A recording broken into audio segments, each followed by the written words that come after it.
Stress doesn't break people. People break themselves by not knowing how to handle stress. There's a difference between someone who crumbles the moment pressure hits and someone who gets stronger when life gets harder. You see it everywhere. Some people fall apart when deadlines approach. Others thrive. Some people panic when problems pile up. Others stay calm and solve them one by one. The difference isn't luck. It isn't genetics. It's training. It's mindset. It's a decision to become unbreakable instead of staying fragile. Most people think stress is the enemy. They try to avoid it, eliminate it, run from it. But that's exactly why they break when it shows up. You can't avoid stress. It's part of life. It's part of growth. It's part of becoming stronger. The goal isn't to live stress-free. The goal is to become stress-proof, to build yourself so solid that pressure can't crack you, so focused that chaos can't distract you, so strong that when everyone else is falling apart, you're the one people look to for answers. This isn't about pretending stress doesn't affect you. This is about training yourself to use stress as fuel instead of letting it burn you down. It's about becoming the person who stays calm in the storm, who thinks clearly when others panic, who performs better under pressure, not worse. That kind of strength isn't born. It's built. And if you're ready to stop breaking and start rising, then you're ready to learn how to never break under stress. Chapter 1. Understand that most people break because they never trained for pressure. Most people break under stress because they've never prepared for it. They go through life expecting things to stay easy. And when pressure hits, they don't know how to respond. They panic. They freeze. They make terrible decisions. They fall apart. And then they wonder why they can't handle what life throws at them. The answer is simple. They never trained for it. They treated stress like an unexpected enemy instead of an inevitable reality that they needed to prepare for. Think about it this way. You wouldn't expect to run a marathon without training. You wouldn't expect to lift heavy weights without building up to it. You wouldn't expect to perform surgery without years of practice. But somehow, people expect to handle major stress without any preparation. They think they'll just figure it out when it happens. But stress doesn't work that way.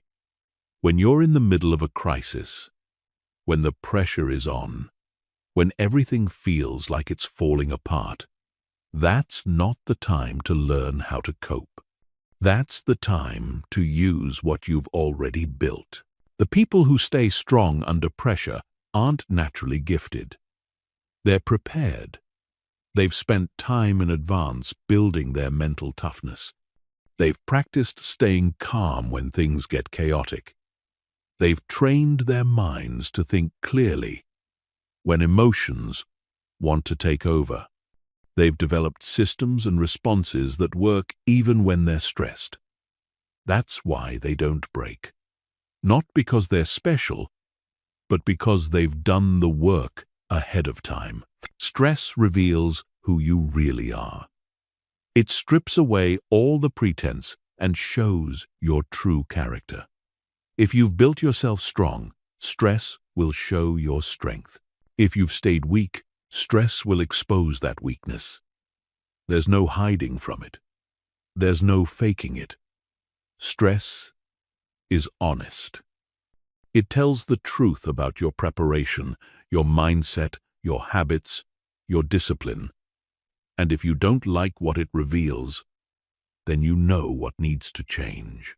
The biggest mistake people make is waiting until they're already stressed to start building stress tolerance. That's like waiting until you're drowning to learn how to swim. It's too late. The time to build your stress resistance is now. while things are calm. The time to develop your coping strategies is before you need them. The time to strengthen your mind is while you have the mental space to do it properly.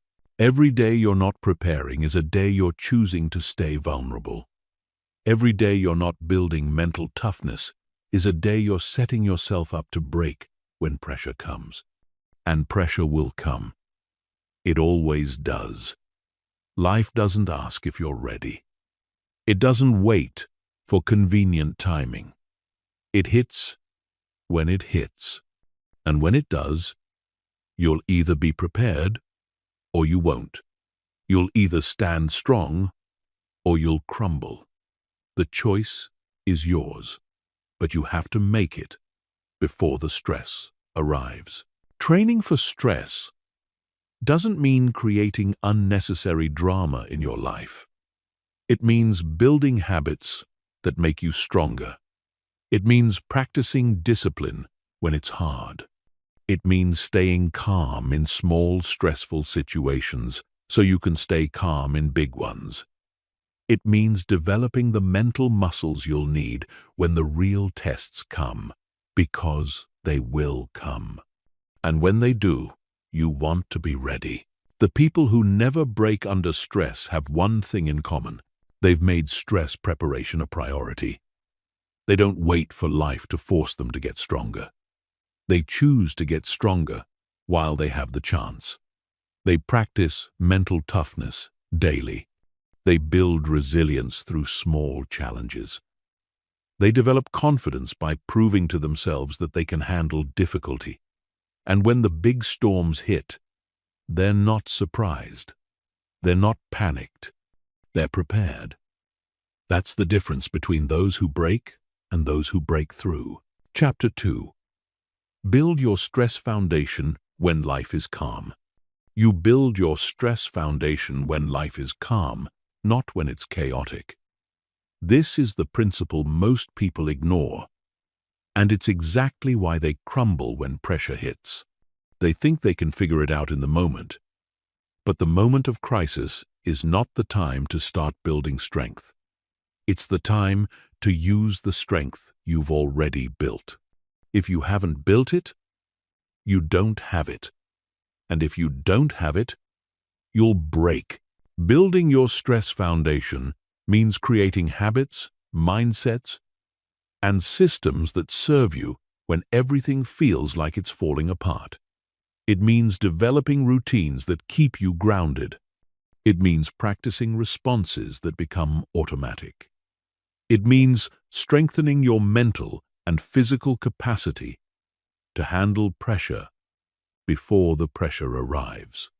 Because when you're in the middle of a stressful situation, you don't rise to the occasion.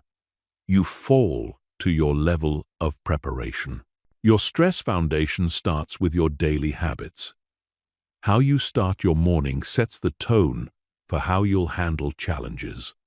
If you start chaotic, rushed, and scattered, that's how you'll respond to stress. But if you start controlled, focused, and intentional, that's the energy you'll carry into difficult situations. Your morning routine isn't just about productivity. It's about building the mental discipline that will serve you when life gets hard. Physical fitness is a massive part of your stress foundation. When your body is strong, your mind is strong. When your body is weak, everything feels harder. Stress hits different when you're out of shape. Your energy crashes faster. Your mood drops quicker. Your thinking gets cloudy sooner. But when you're physically strong, you have reserves. You have endurance. You can think clearly, even when your body is under strain. Physical fitness isn't vanity. It's preparation for the battles you can't see coming. Mental discipline is just as important as physical strength. And you build mental discipline through small daily challenges. You build it by doing things you don't feel like doing. You build it by keeping your word to yourself, even when it's inconvenient. You build it by staying calm in minor stressful situations. You build it by practicing focus when there are distractions. Every time you choose discipline over comfort, you're adding to your stress foundation. Your environment is part of your foundation too. If your space is chaotic, your mind will be chaotic. If your life is disorganized, your thinking will be disorganized. And when stress hits disorganized thinking, the result is panic. Clean your space. Organize your life. Create systems that work. Build routines that support you.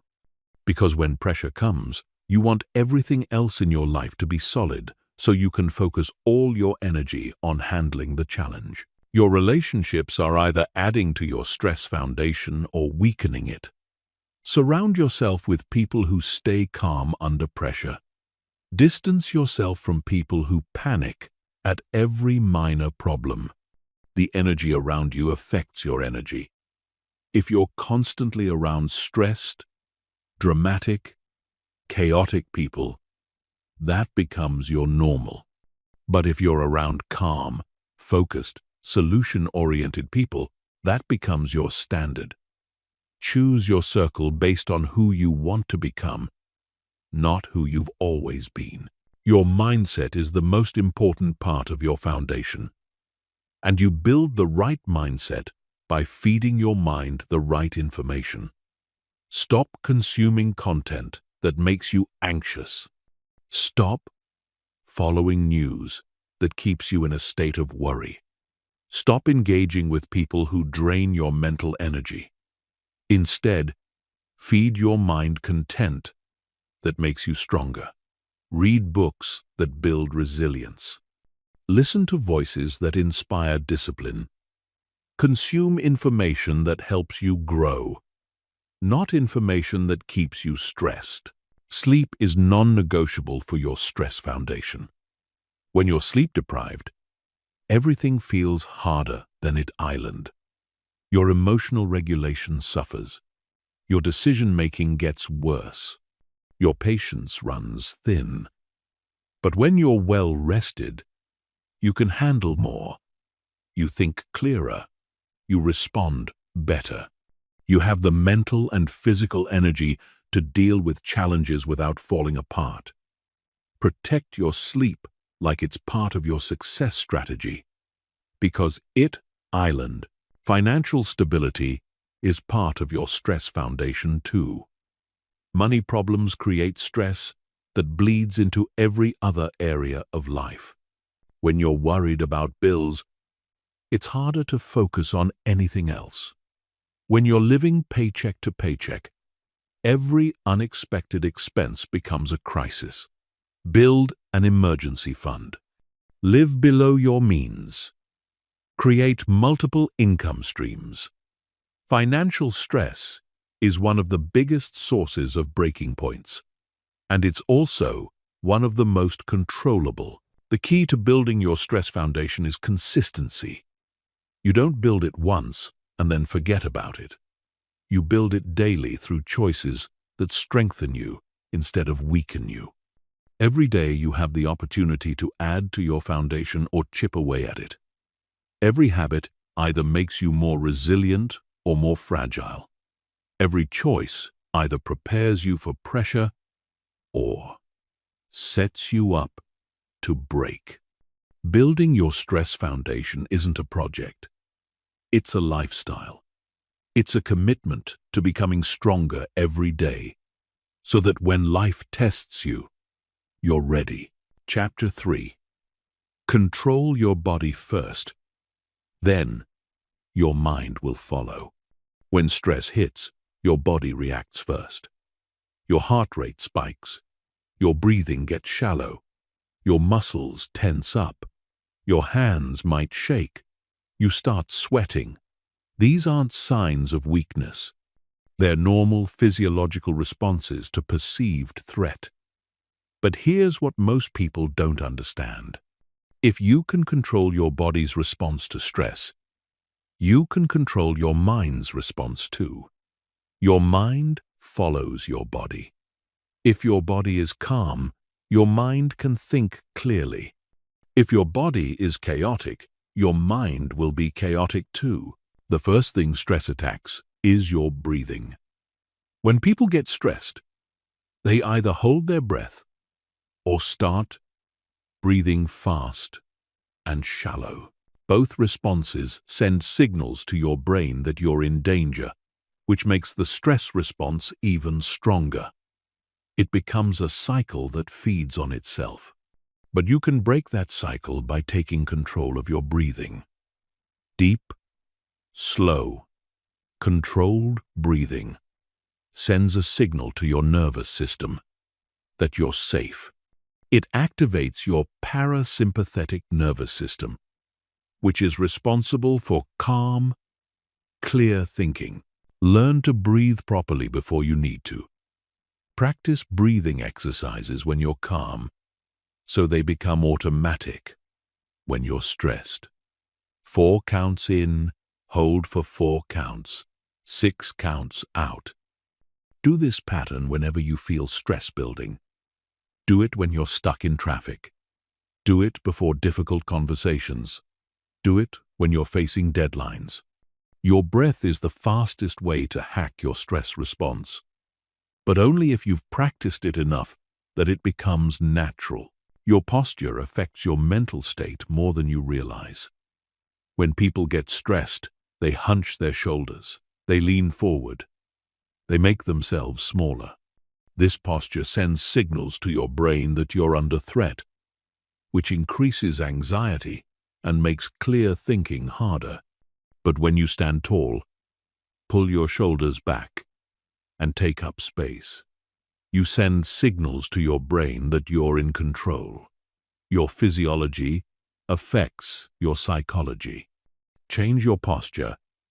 Change your mental state.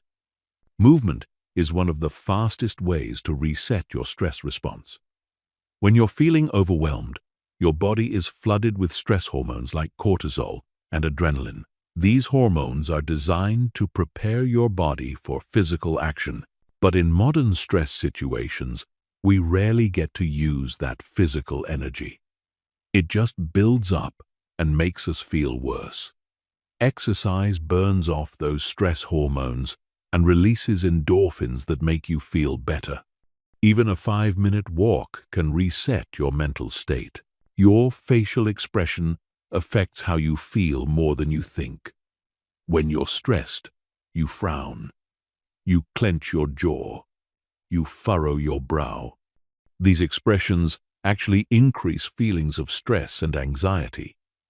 But when you consciously relax your face, when you soften your jaw and smooth your forehead, you send signals to your brain that everything is okay. It sounds simple, but it works. Your face is connected to your nervous system. Change your expression. Change your internal state. Temperature can be used to control stress response. Cold exposure, like taking a cold shower or splashing cold water on your face, activates your sympathetic nervous system in a controlled way. It teaches your body to stay calm under stress. It builds tolerance for discomfort. It trains your nervous system to handle shock without panicking. Heat, like a warm bath or sauna, activates your parasympathetic nervous system and promotes relaxation.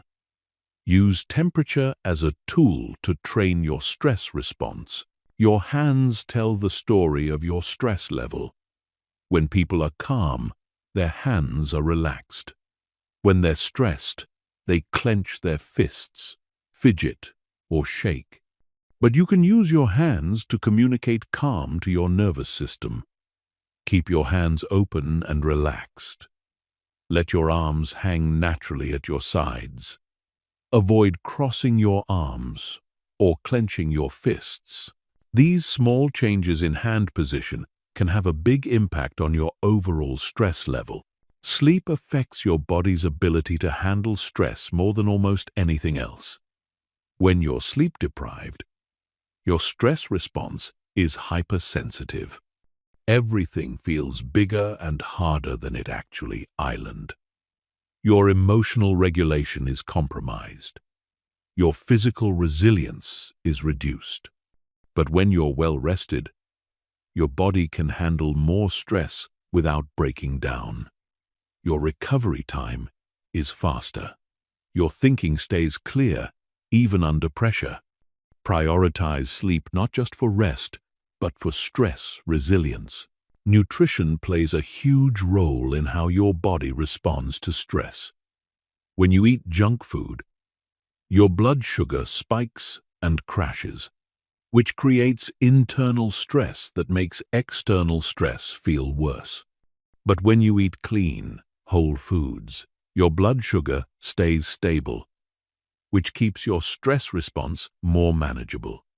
Caffeine can increase anxiety if you're already stressed.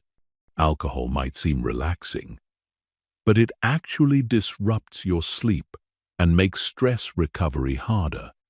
What you put in your body affects how well it handles pressure. The key to controlling your body under stress is preparation. You can't learn these techniques in the moment when you're already overwhelmed. You have to practice them when you're calm, so they become automatic when you're not. Your body is your first line of defense against stress. If you can keep your body calm, your mind has a much better chance of staying clear. But if your body is out of control, your mind will follow. Train your body to handle stress, and your mind will be much stronger too. Chapter 4. Master the pause between trigger and response. Between every trigger and every response, there's a space, a pause, a moment where you get to choose how you'll react. Most people don't even know this space exists because they react so fast. Something stressful happens, and they immediately respond with emotion. They panic. They get angry. They shut down. They lash out. But in that split second between what happens to you and how you respond, that's where your power lives. That's where you can choose strength over weakness, calm over chaos, solutions over problems. The pause is where self-control lives. It's the difference between reacting and responding. Reacting is automatic, emotional, often destructive. Responding is intentional, thoughtful, usually constructive. When you master the pause, you stop being a victim of your circumstances and start being the author of your responses. You stop letting stress control you and start controlling your relationship with stress. But mastering the pause takes practice. It takes awareness. It takes a commitment to slowing down when everything in you wants to speed up.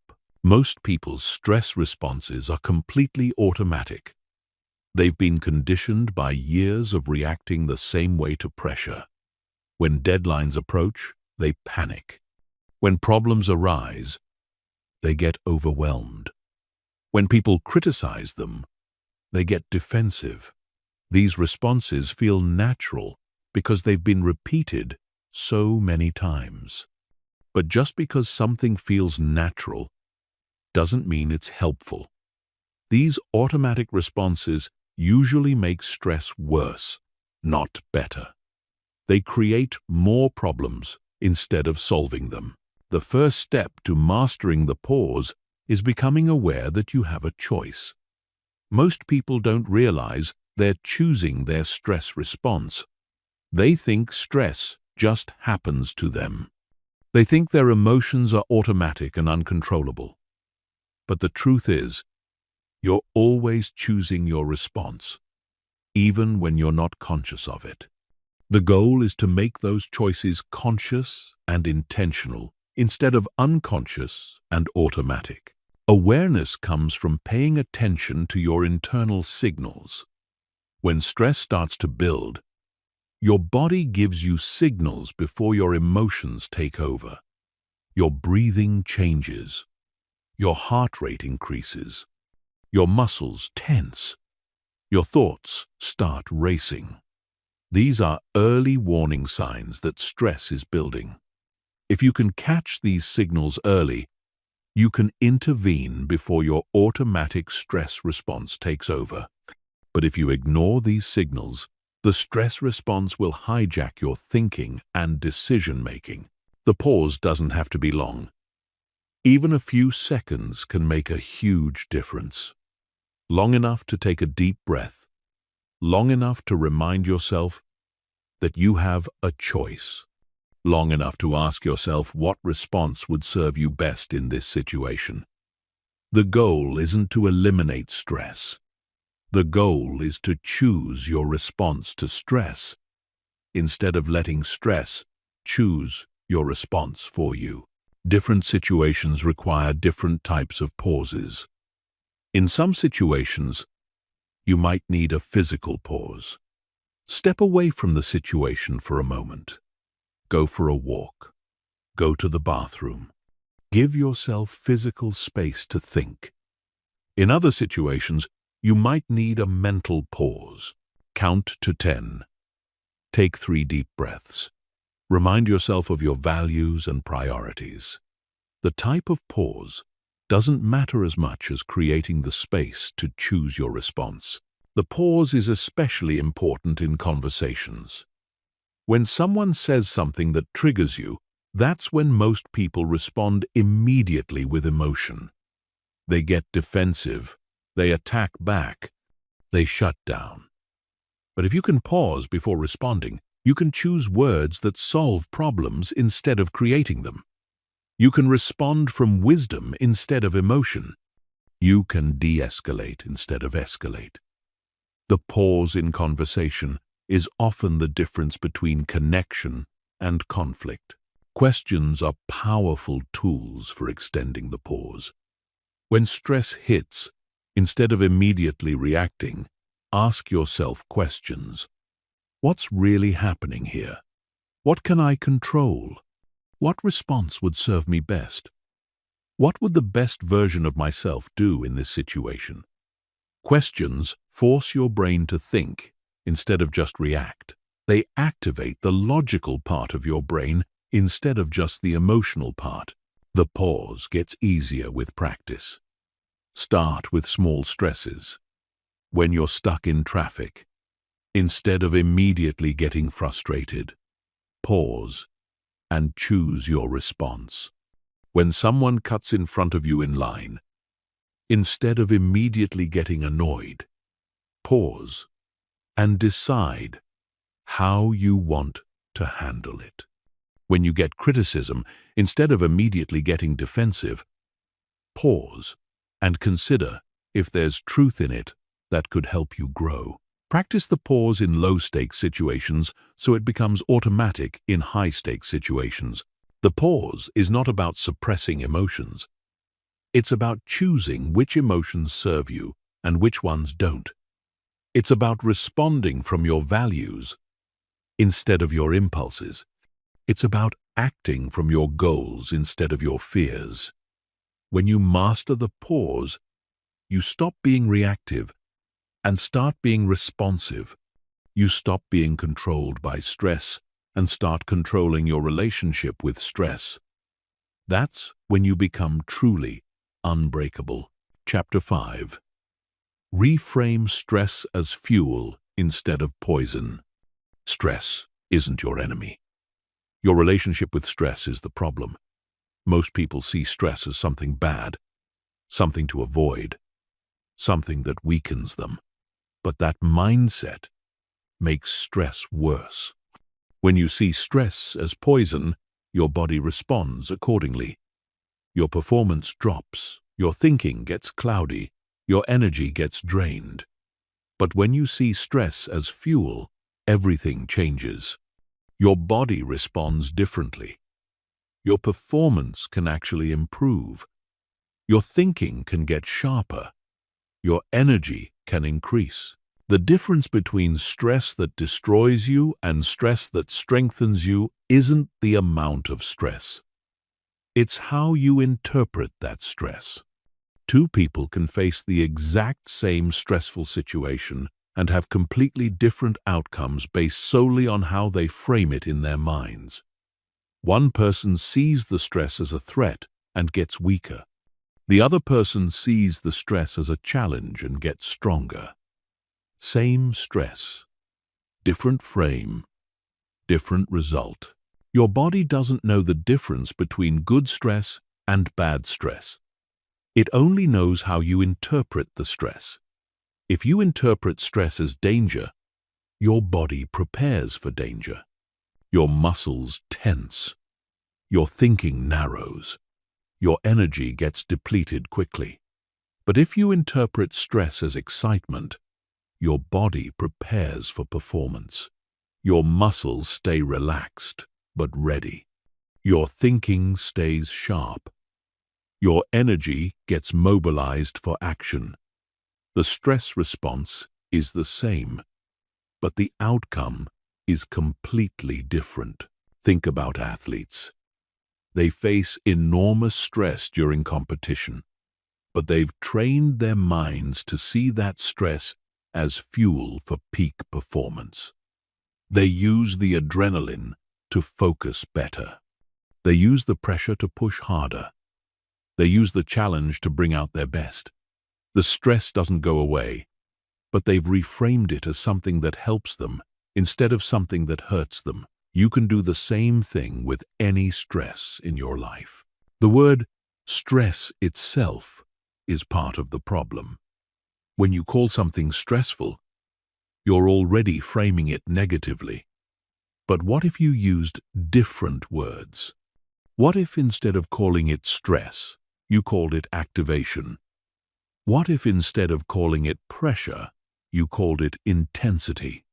What if instead of calling it overwhelming, you called it challenging? The situation doesn't change, but your relationship with it does. And your relationship with stress determines your performance under stress. Stress often means you're doing something that matters. If you never felt stress, it would probably mean you never challenged yourself, never took risks, never pushed beyond your comfort zone. Stress is often a sign that you're growing, that you're taking on meaningful challenges, that you're pushing towards something important. When you reframe stress this way, it stops feeling like punishment and starts feeling like progress. Your stress response was designed to help you, not hurt you. The increased heart rate gives you more energy. The heightened alertness helps you focus. The muscle tension prepares you for action. The problem isn't the stress response itself.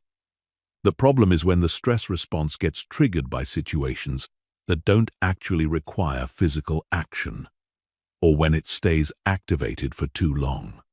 But when you understand what your stress response is trying to do for you, you can work with it instead of against it. Excitement and stress create almost identical physical responses in your body. Increased heart rate, faster breathing, heightened alertness, muscle activation. The main difference is how you interpret these sensations.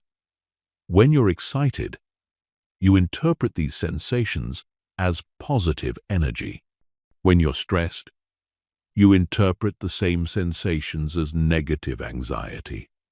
But the sensations themselves are neutral. You get to choose what they mean.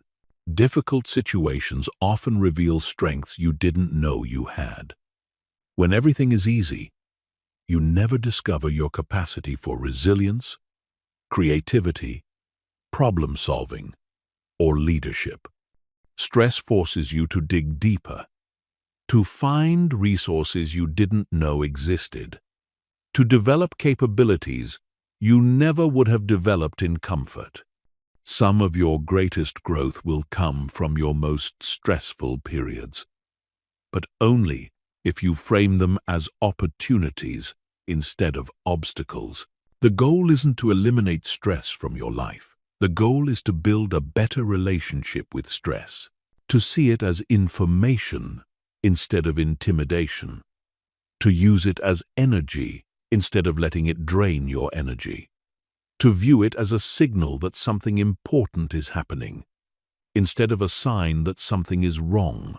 When you change your relationship with stress, stress stops controlling you and starts serving you.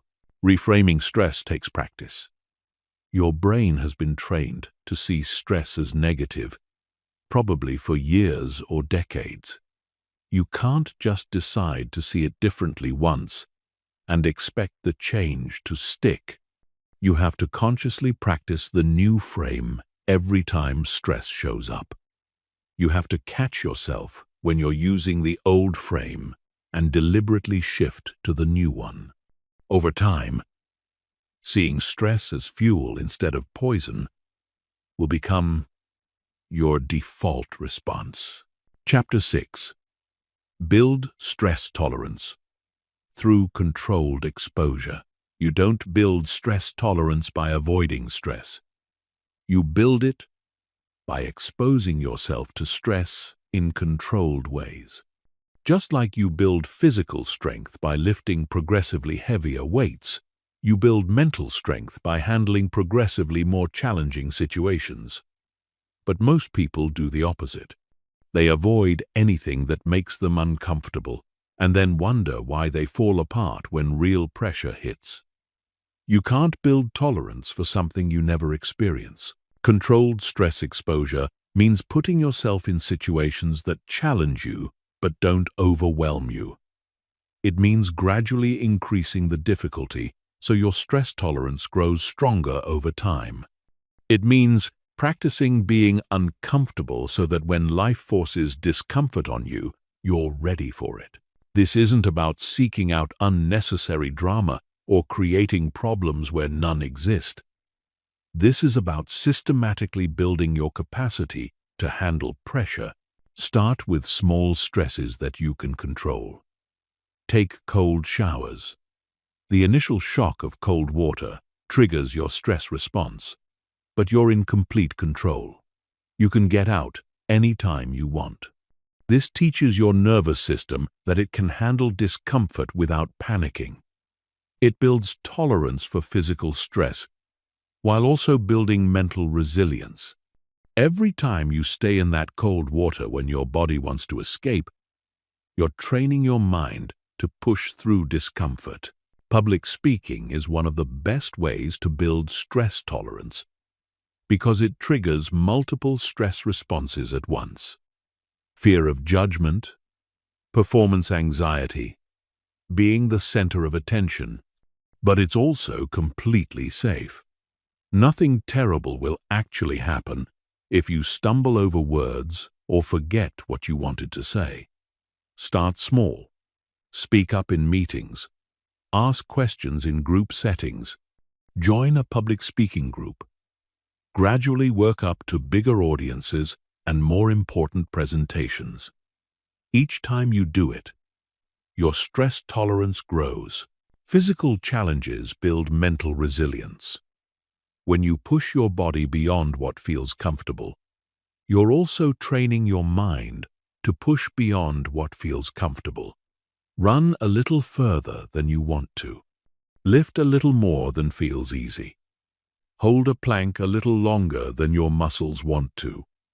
These physical challenges teach you that discomfort doesn't mean danger. They teach you that you can keep going even when it feels hard. That lesson transfers to every other area of life. Put yourself in situations where you might fail. Apply for jobs you're not sure you're qualified for. Start projects you're not sure you can finish. Have conversations you're not sure how to navigate. The goal isn't to fail. The goal is to practice handling the stress of uncertainty, to build tolerance for the anxiety that comes with putting yourself out there. Most people avoid these situations because they're afraid of failure. But avoiding failure also means avoiding growth. Time pressure is excellent stress training. Set tight deadlines for yourself. Give yourself less time than you think you need to complete tasks. Work with a timer running. Create situations where you have to perform under time constraints. This builds your ability to think clearly when you're rushed. It teaches you to prioritize quickly and act decisively. It trains you to maintain quality even when you're pressed for time. These are skills that serve you in every high-pressure situation. Social stress is just as important to train as individual stress. Put yourself in social situations that challenge you. Network with people you don't know. Attend events where you'll be outside your comfort zone. Have difficult conversations with people you care about. Practice staying calm when others are emotional. Learn to hold your ground when people disagree with you. Social stress training builds confidence in your ability to handle interpersonal pressure. Financial stress can be trained too, but carefully. This doesn't mean being reckless with money. It means gradually taking calculated risks that stretch your comfort zone.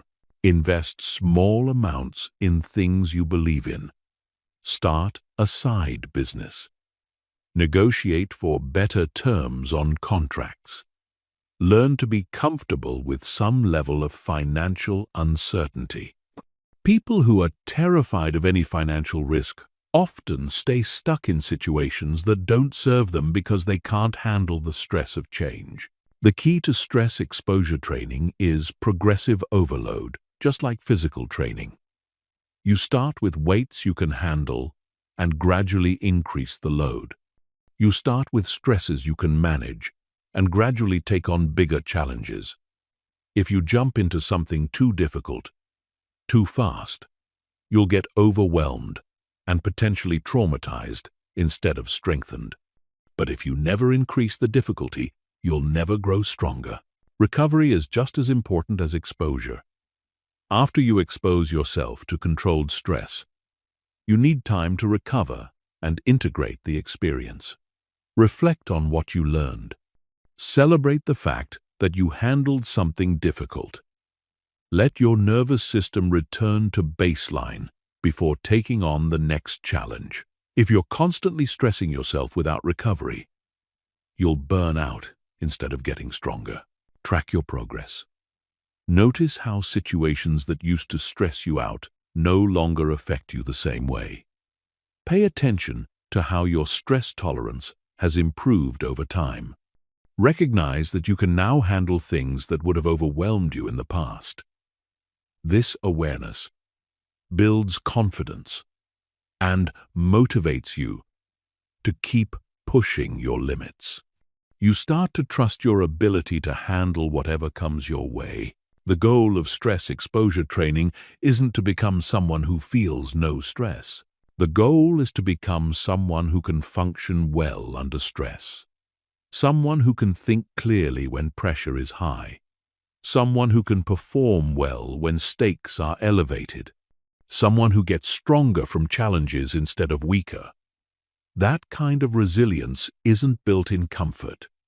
It's built through gradually exposing yourself to the very thing you want to master. Chapter 7. Make decisions faster when pressure is highest.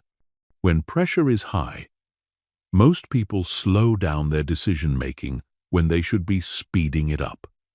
They overthink. They second-guess themselves. They wait for more information. They look for guarantees that don't exist. But in high-pressure situations, slow decisions are often bad decisions. The longer you wait, the fewer options you have. The more you hesitate, the more stress builds. The more stress builds, the cloudier your thinking becomes. It's a cycle that leads to paralysis. Fast decision-making under pressure isn't about being reckless. It's about being decisive with the information you have. It's about understanding that waiting for perfect information is usually impossible and always expensive. It's about making good decisions quickly, rather than perfect decisions slowly. Perfect decisions don't exist, but good decisions made quickly are almost always better than perfect decisions made too late. Most people are afraid to make fast decisions because they're afraid of making the wrong choice.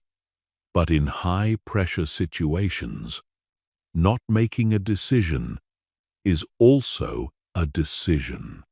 It's a decision to let circumstances control your outcome instead of taking control yourself. It's a decision to react instead of respond. It's a decision to be passive instead of active. The fear of making the wrong choice often leads to making no choice, which is usually the worst choice of all. Train yourself to make decisions with incomplete information. In most situations, you'll never have all the facts. You'll never have perfect clarity. You'll never have guarantees about outcomes. But you can't let that stop you from deciding.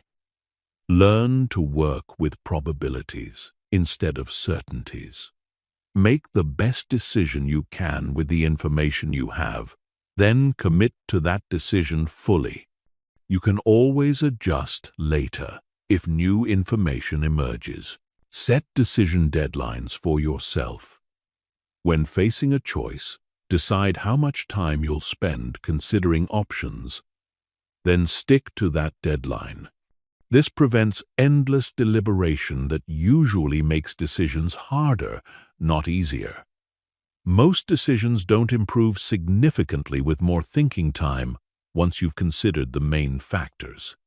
Additional thinking time often just creates more doubt and anxiety without adding real value.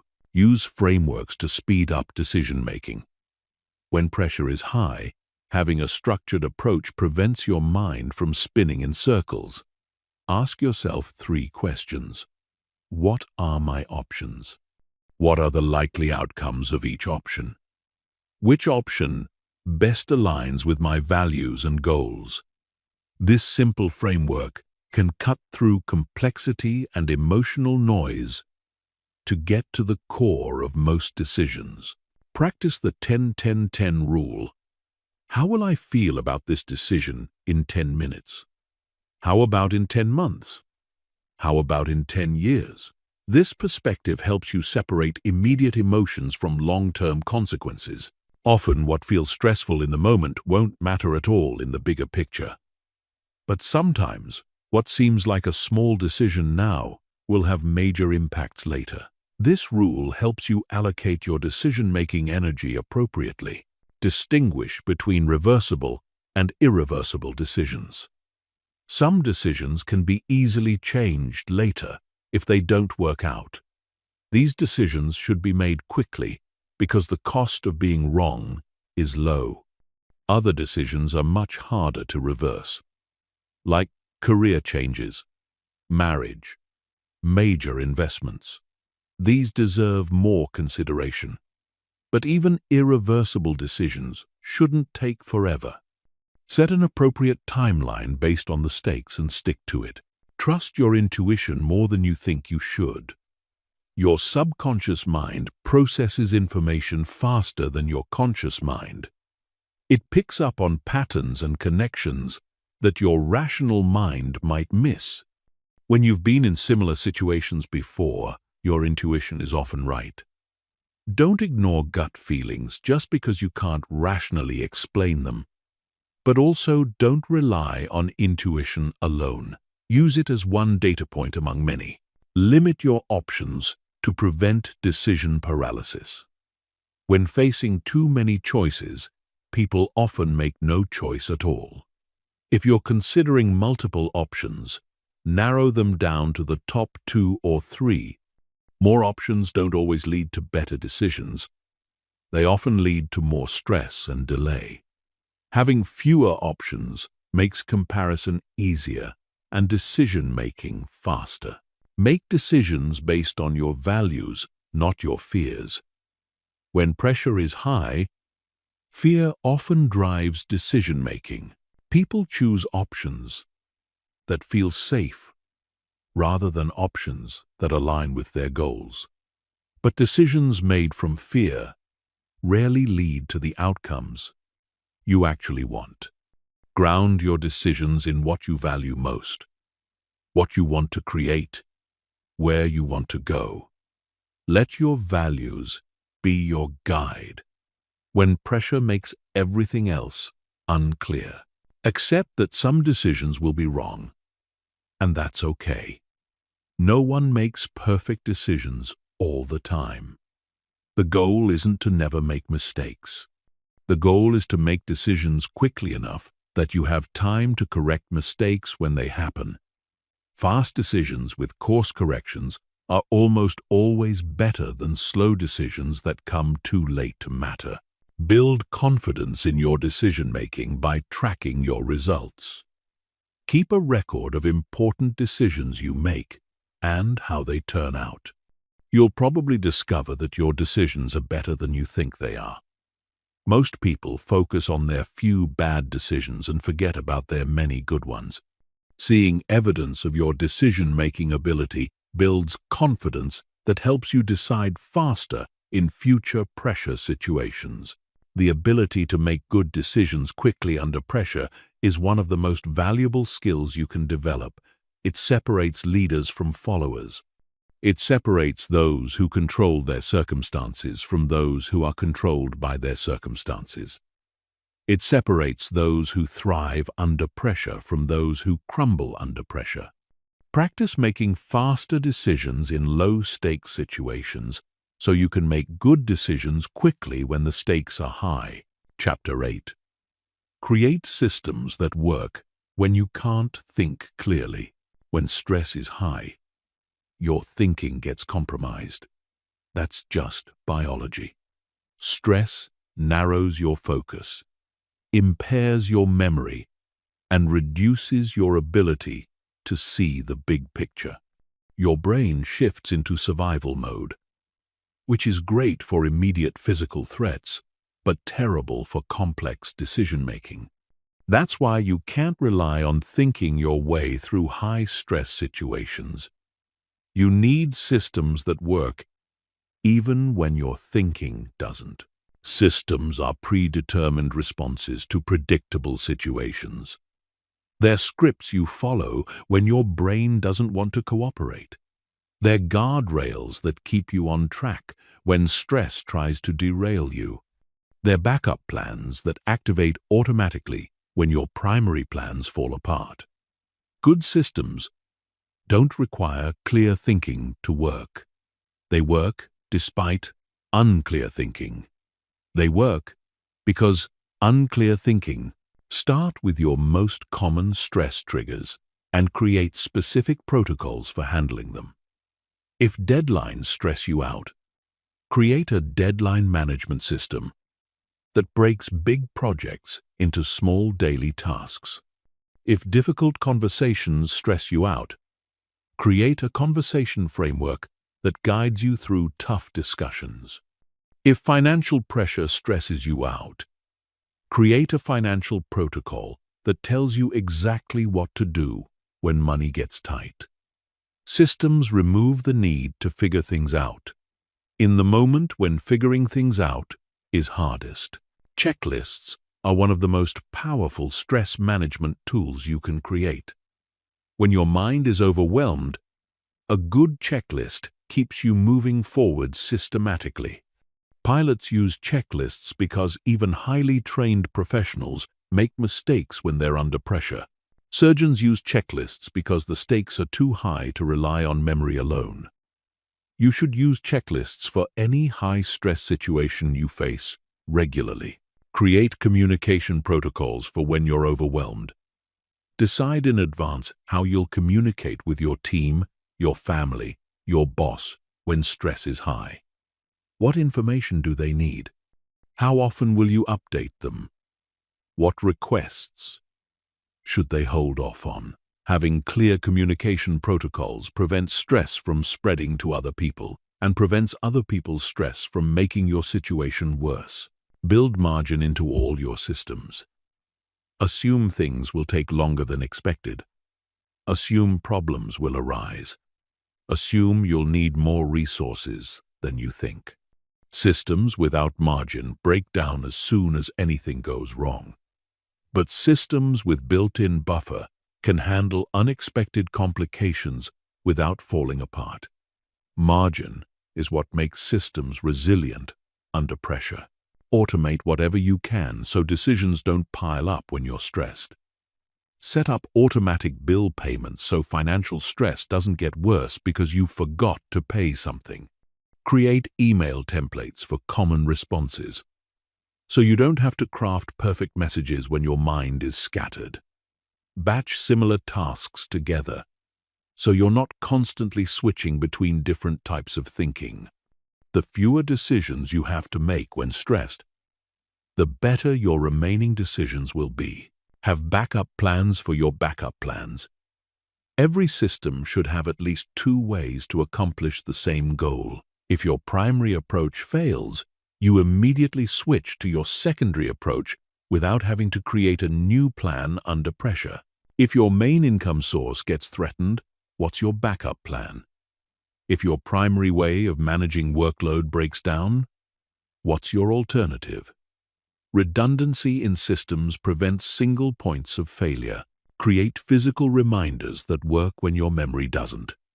When stress is high, you forget things, important things.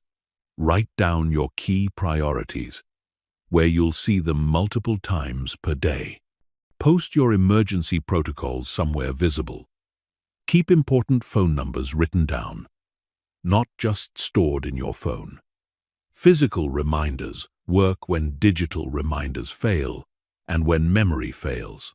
Design your environment to support good decisions when your willpower is low. When you're stressed, you default to whatever is easiest. If healthy food is easier to access than junk food, you'll eat healthier when stressed. If your workspace is organized, you'll work more efficiently when overwhelmed. If distractions are removed from your environment, you'll focus better when your mind wants to wander. Your environment should push you toward good choices automatically. Test your systems before you need them. Run through your protocols when you're calm to make sure they actually work. Identify gaps or problems when you have the mental capacity to fix them. Practice using your systems so they become automatic. Systems that look good on paper, but haven't been tested in reality, often fall apart when pressure hits. Testing reveals flaws and builds confidence. Keep your systems simple enough to use when you're not at your best. Complex systems require clear thinking to execute properly. But when stress is high, clear thinking is exactly what you don't have. Your systems should be simple enough that you can follow them even when you're tired, overwhelmed, or emotional. If a system requires peak mental performance to work, it's not a good system for high-stress situations. Document your systems so you don't have to remember them. Write down your protocols. Create step-by-step guides. Record video explanations for complex processes. When stress is high, your memory isn't reliable. But documented systems work even when your memory doesn't. Plus, documented systems can be shared with others who might need to help you when you're overwhelmed. Update your systems based on what you learn from using them. No system is perfect from the start. Every time you use a system under pressure, you learn something about how to improve it. Maybe a step needs to be added. Maybe something needs to be simplified. Maybe the order needs to change. Continuously improving your systems makes them more effective over time. The goal isn't to create systems for every possible situation. The goal is to create systems for the situations you face most often, and the situations where the stakes are highest. Good systems turn chaos into order. They turn panic into process. They turn overwhelming situations into manageable steps. When you can't think clearly, Good systems think for you. Chapter 9. Use pressure to elevate your performance. Most people see pressure as something that hurts their performance. They think they perform worse when stakes are high, when people are watching, when deadlines are tight. But that's only true if you don't know how to use pressure correctly. Pressure doesn't have to hurt your performance. When you understand how to work with pressure instead of against it, pressure can actually make you perform better than you ever thought possible. Pressure creates focus. When stakes are low, it's easy to get distracted. Your mind wanders. You procrastinate. You don't give your full attention to what you're doing. But when pressure is high, distractions fade away. Your mind locks onto what matters. You stop thinking about irrelevant things and focus completely on the task at hand. This intense focus can lead to breakthrough performance if you channel it correctly. Pressure releases energy. Your stress response floods your system with hormones that increase your energy, sharpen your alertness, and prepare your body for peak performance. This is the same physiological response that allows people to lift cars off trapped victims or run faster than they've ever run before. The energy is there. The question is whether you'll use it to fuel performance or waste it on anxiety. The key to using pressure for performance is preparation. When you're well prepared, pressure feels like fuel. When you're unprepared, pressure feels like weight. If you've done the work in advance, if you've practiced the skills, if you've built the foundation, then pressure just amplifies what you've already built. But if you haven't prepared, pressure exposes every gap in your readiness. Embrace the physical sensations of pressure instead of fighting them. Your heart racing isn't a sign that something's wrong. It's a sign that your body is preparing for peak performance. Your breathing quickening isn't anxiety. It's your body getting more oxygen to your brain and muscles. Your heightened alertness isn't nervousness.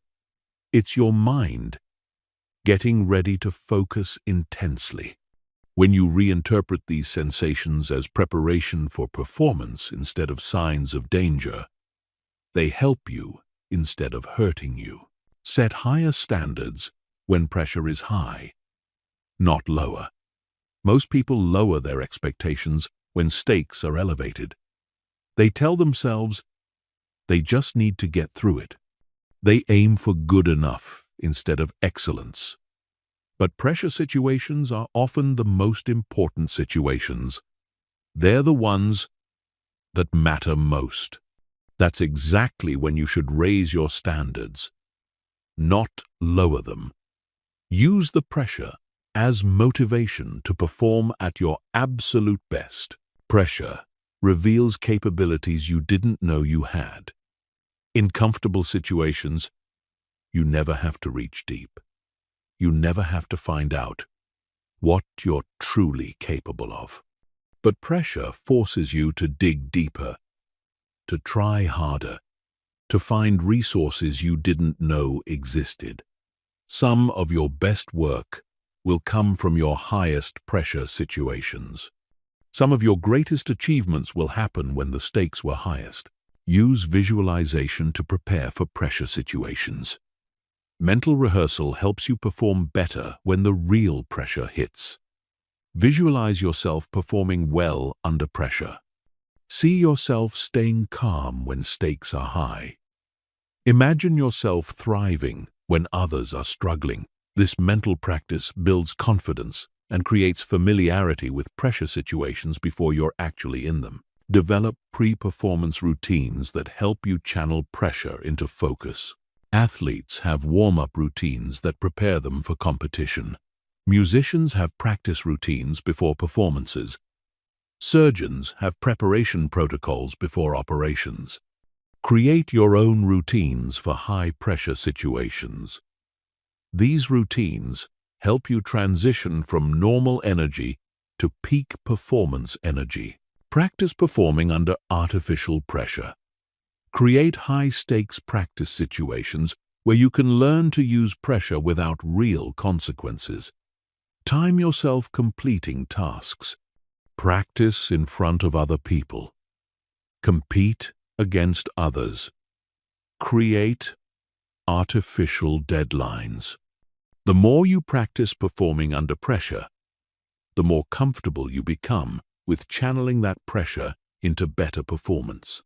Focus on process instead of outcome when pressure is high. When you focus on results while under pressure, you create additional stress that hurts performance. But when you focus on doing the right things in the right order, you channel pressure into execution. Trust that good process leads to good outcomes, especially under pressure. Your job isn't to control results. Your job is to execute at the highest level you're capable of. Use pressure situations as opportunities to build confidence. Every time you perform well under pressure, you prove to yourself that you can handle high-stakes situations. This builds a track record of success that makes future pressure situations feel less threatening. You start to see pressure as an opportunity to showcase your abilities rather than a threat to your success. Remember that pressure is often a sign that something important is happening. If there's no pressure, it probably means the situation doesn't matter much. But if pressure is high, it usually means you're working on something significant. You're in a position where your performance matters.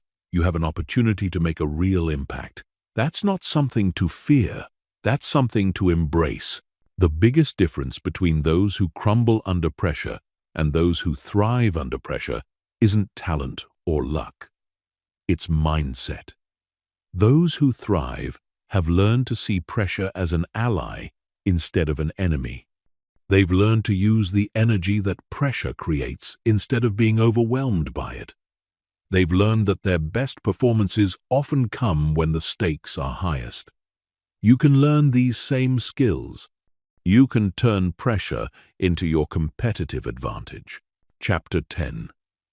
Become the eye of the storm others turn to. When chaos erupts around you, you have a choice.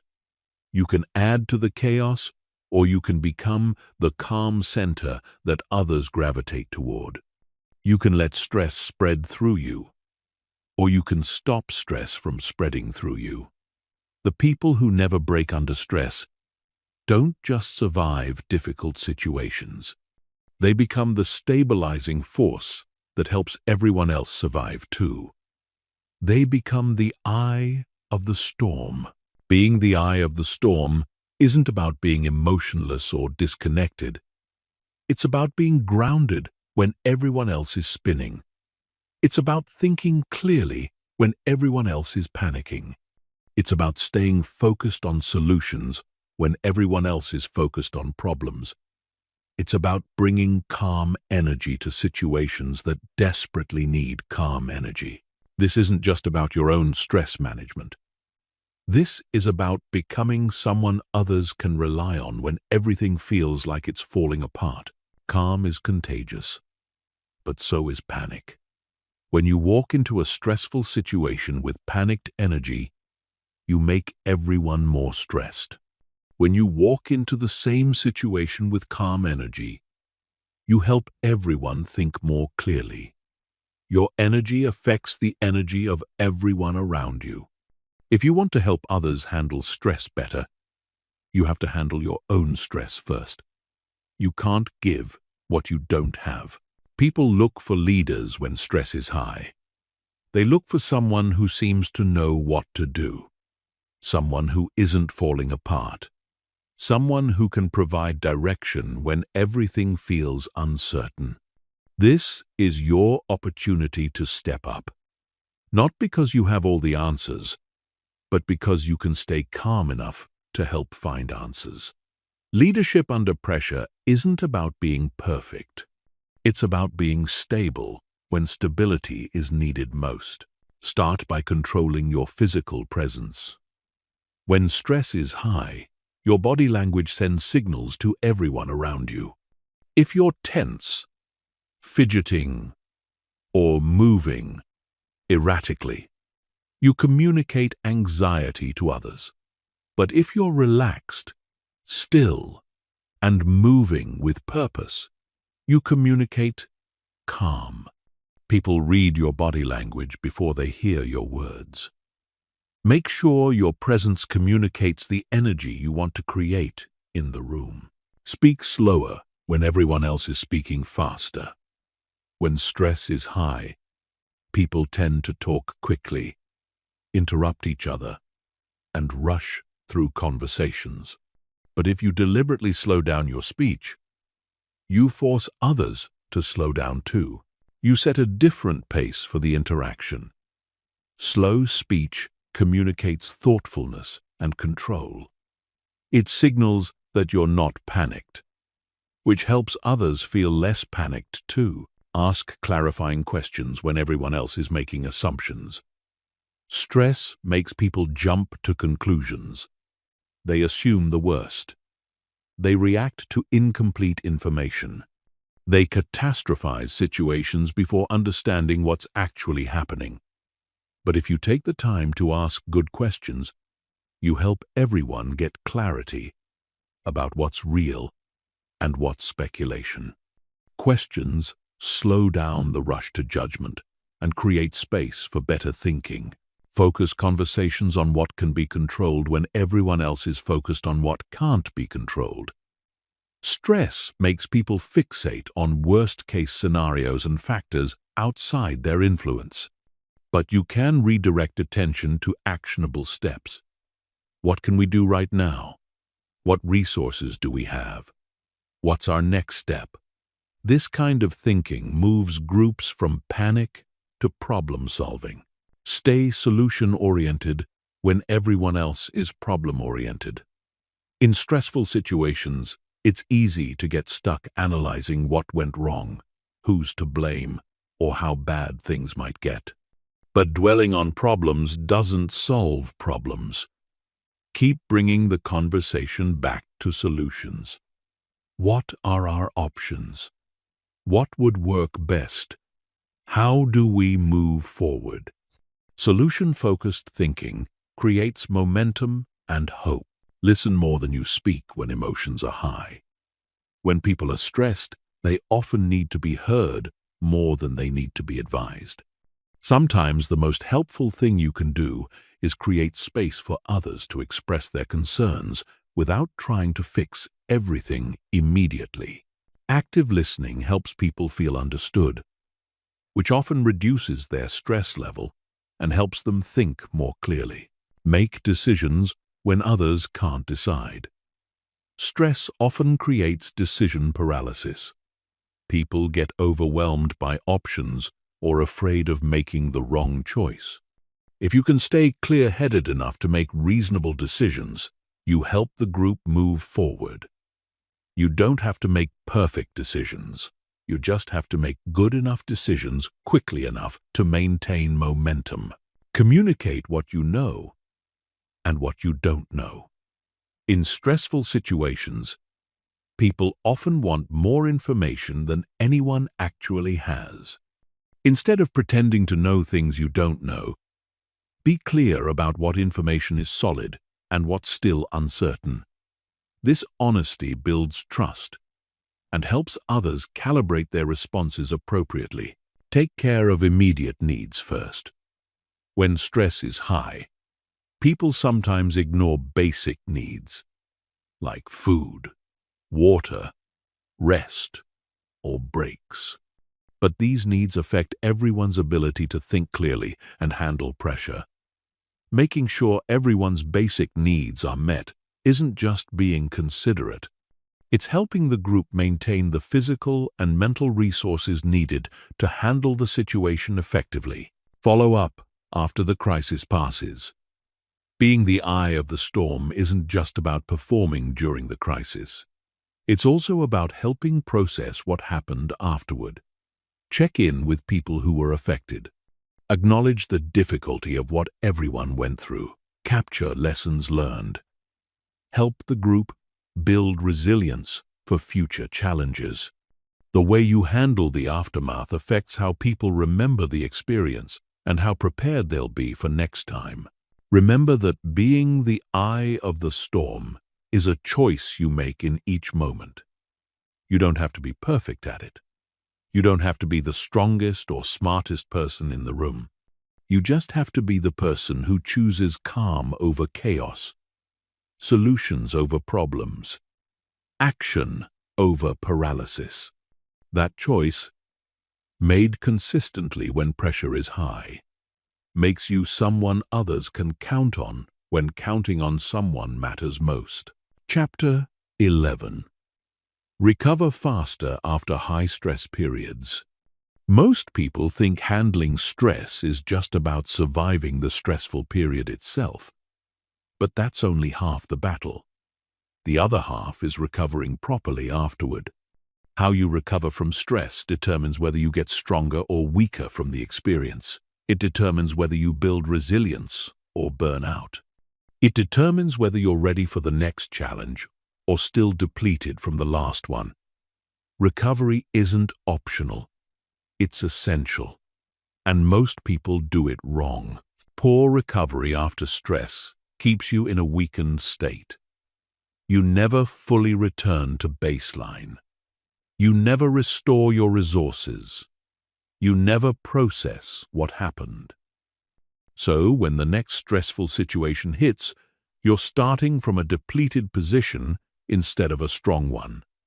This is how people get overwhelmed by challenges they should be able to handle. This is how stress accumulates until it becomes unbearable. This is how strong people slowly become weak people. Good recovery does the opposite. It not only restores you to your previous level, it actually makes you stronger than you were before. This is called post-traumatic growth. The stress doesn't just damage you, it builds you. But this only happens if you recover correctly. If you give your mind and body what they need to not just heal but improve. If you process the experience in a way that builds wisdom instead of just relieving pain. The first phase of recovery is immediate decompression. Right after a high-stress period, your nervous system is still activated. Your stress hormones are still elevated. Your mind is still racing. You need to consciously shift from high-alert mode to recovery mode. This doesn't happen automatically. You have to deliberately signal to your body that the threat is over and it's safe to begin restoration. Physical decompression starts with breathing. When stress is high, your breathing becomes shallow and rapid. Even after the stressor is gone, your breathing often stays restricted. You have to consciously return to deep, slow breathing. This activates your parasympathetic nervous system, which is responsible for rest and recovery. Spend at least 10 minutes focusing on nothing but slow, deep breaths. This is the fastest way to begin shifting from stress mode to recovery mode. Movement helps process stress hormones out of your system. During high stress, your body produces cortisol and adrenaline to fuel emergency action. But if that energy isn't used physically, those hormones stay in your system and keep you activated longer than necessary. Light exercise like walking, gentle stretching, or easy swimming helps metabolize stress hormones and signals to your body that the emergency is over. Sleep becomes absolutely critical during recovery periods. This isn't the time to push through on less sleep. This isn't the time to catch up on work by staying up late. Your brain needs sleep to process the stress experience, consolidate what you learned, and restore neurotransmitter balance.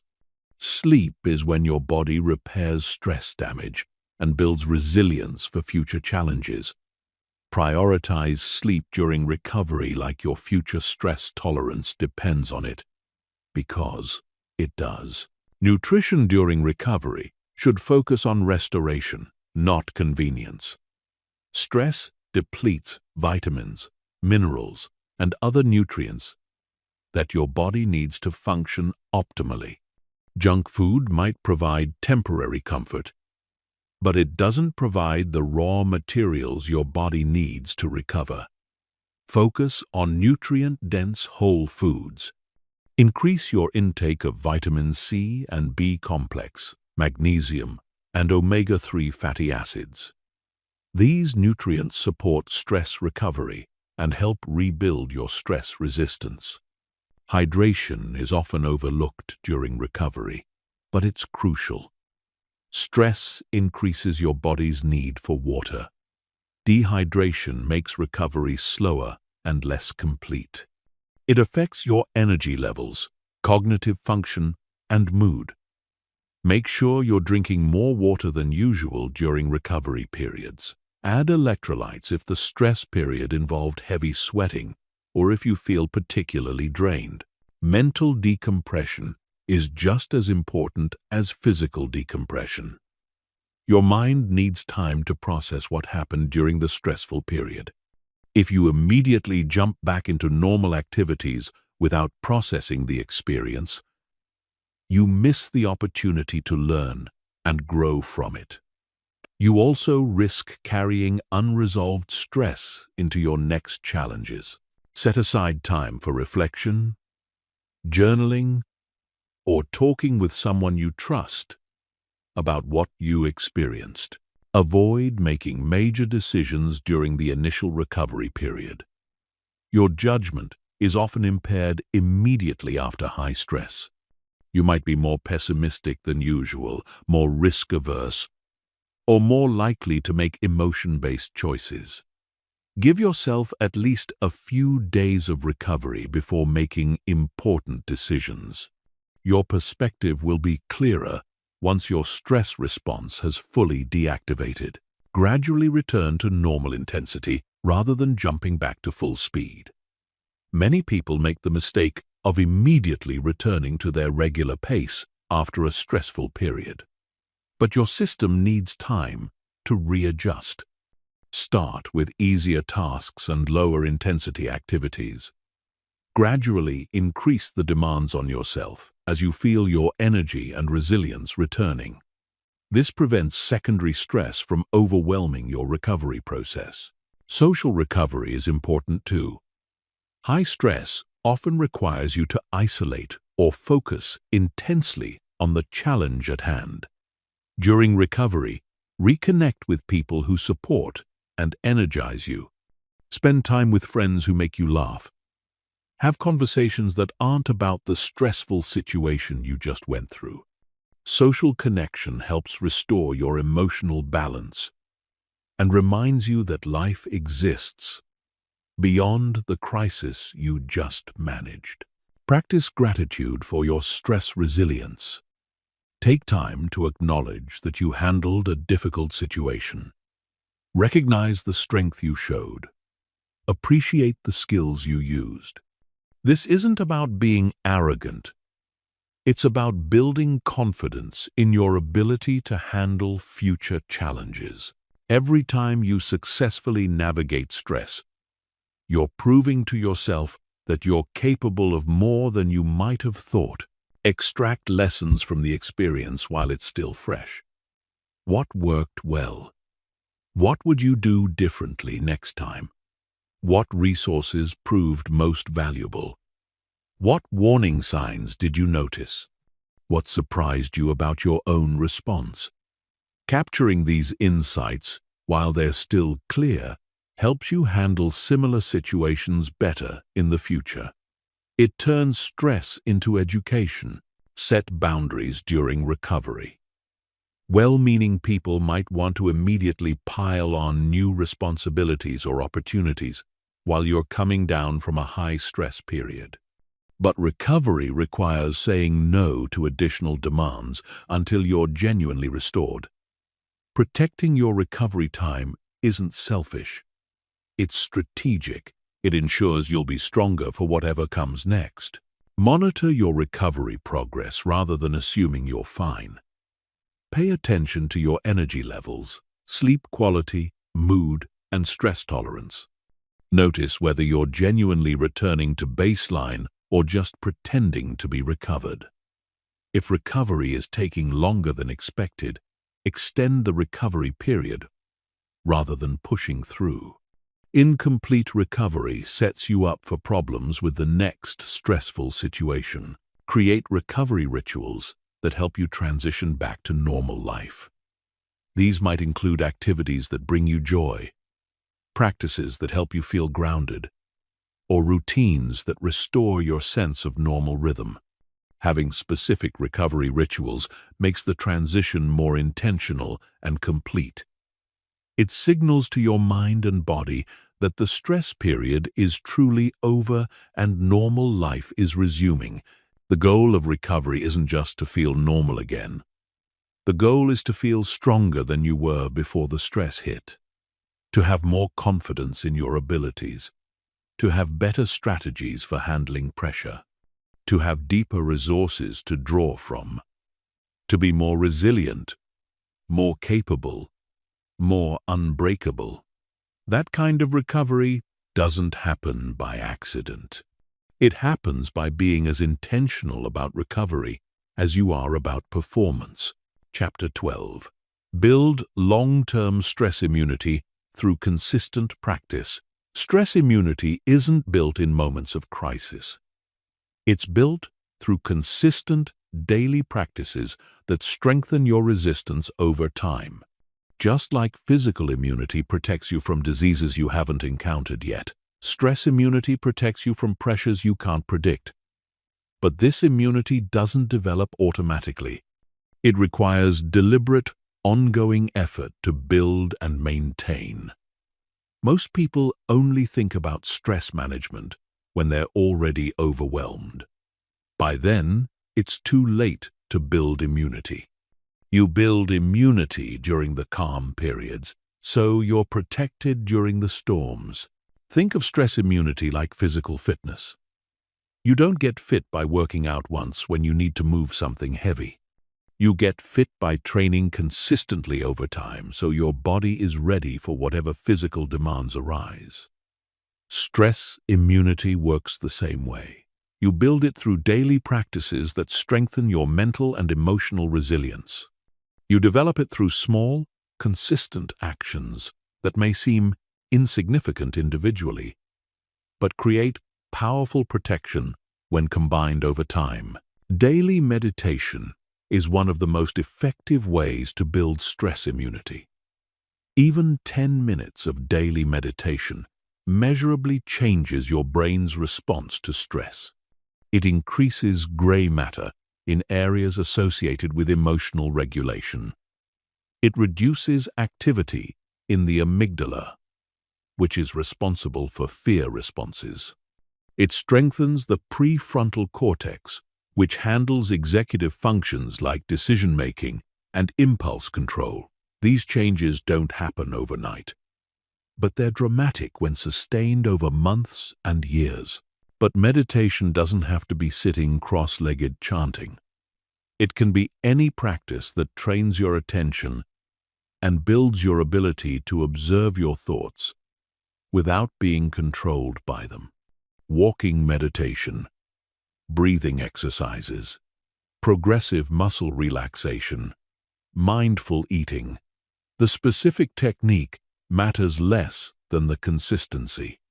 The goal is training your mind to stay present and calm, regardless of external circumstances. Physical exercise builds stress immunity at the cellular level. Regular exercise literally changes how your body responds to stress hormones. It makes you more sensitive to the beneficial effects of moderate stress, while making you more resistant to the harmful effects of chronic stress. It improves your body's ability to return to baseline after stress.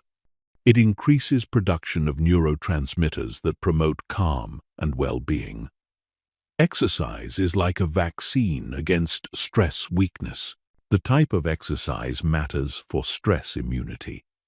Cardiovascular exercise builds your body's ability to handle physiological stress. Strength training builds confidence and physical resilience. Yoga combines physical and mental training. High-intensity interval training teaches your body to recover quickly from stress. The best program includes multiple types of exercise, but consistency is more important than variety. Better to do moderate exercise every day than intense exercise occasionally. Sleep consistency is crucial for long-term stress immunity. Going to bed and waking up at the same time every day regulates your circadian rhythm, which affects everything from hormone production to immune function. Poor sleep makes you more reactive to stress and less able to recover from it. Good sleep makes you more resilient and better able to handle whatever the day brings. Sleep isn't just rest. It's actively building your capacity to handle pressure. Nutritional consistency matters too. What you eat regularly affects your baseline stress resistance. Processed foods and sugar create internal stress that makes external stress feel worse. Whole foods and stable blood sugar create internal stability that makes you more resilient to external pressures. You don't have to eat perfectly, but your default eating pattern should support stress resistance, not undermine it. Cognitive practices build mental stress immunity. Regularly challenging negative thought patterns makes you less susceptible to stress-induced thinking errors. Practicing gratitude builds resilience against pessimistic thinking during difficult times. Studying philosophy or reading about people who overcame adversity builds perspective that helps you put your own stresses in context. Mental training is just as important as physical training for stress immunity. Social connections are a major factor in stress immunity. People with strong social support systems handle stress better and recover faster.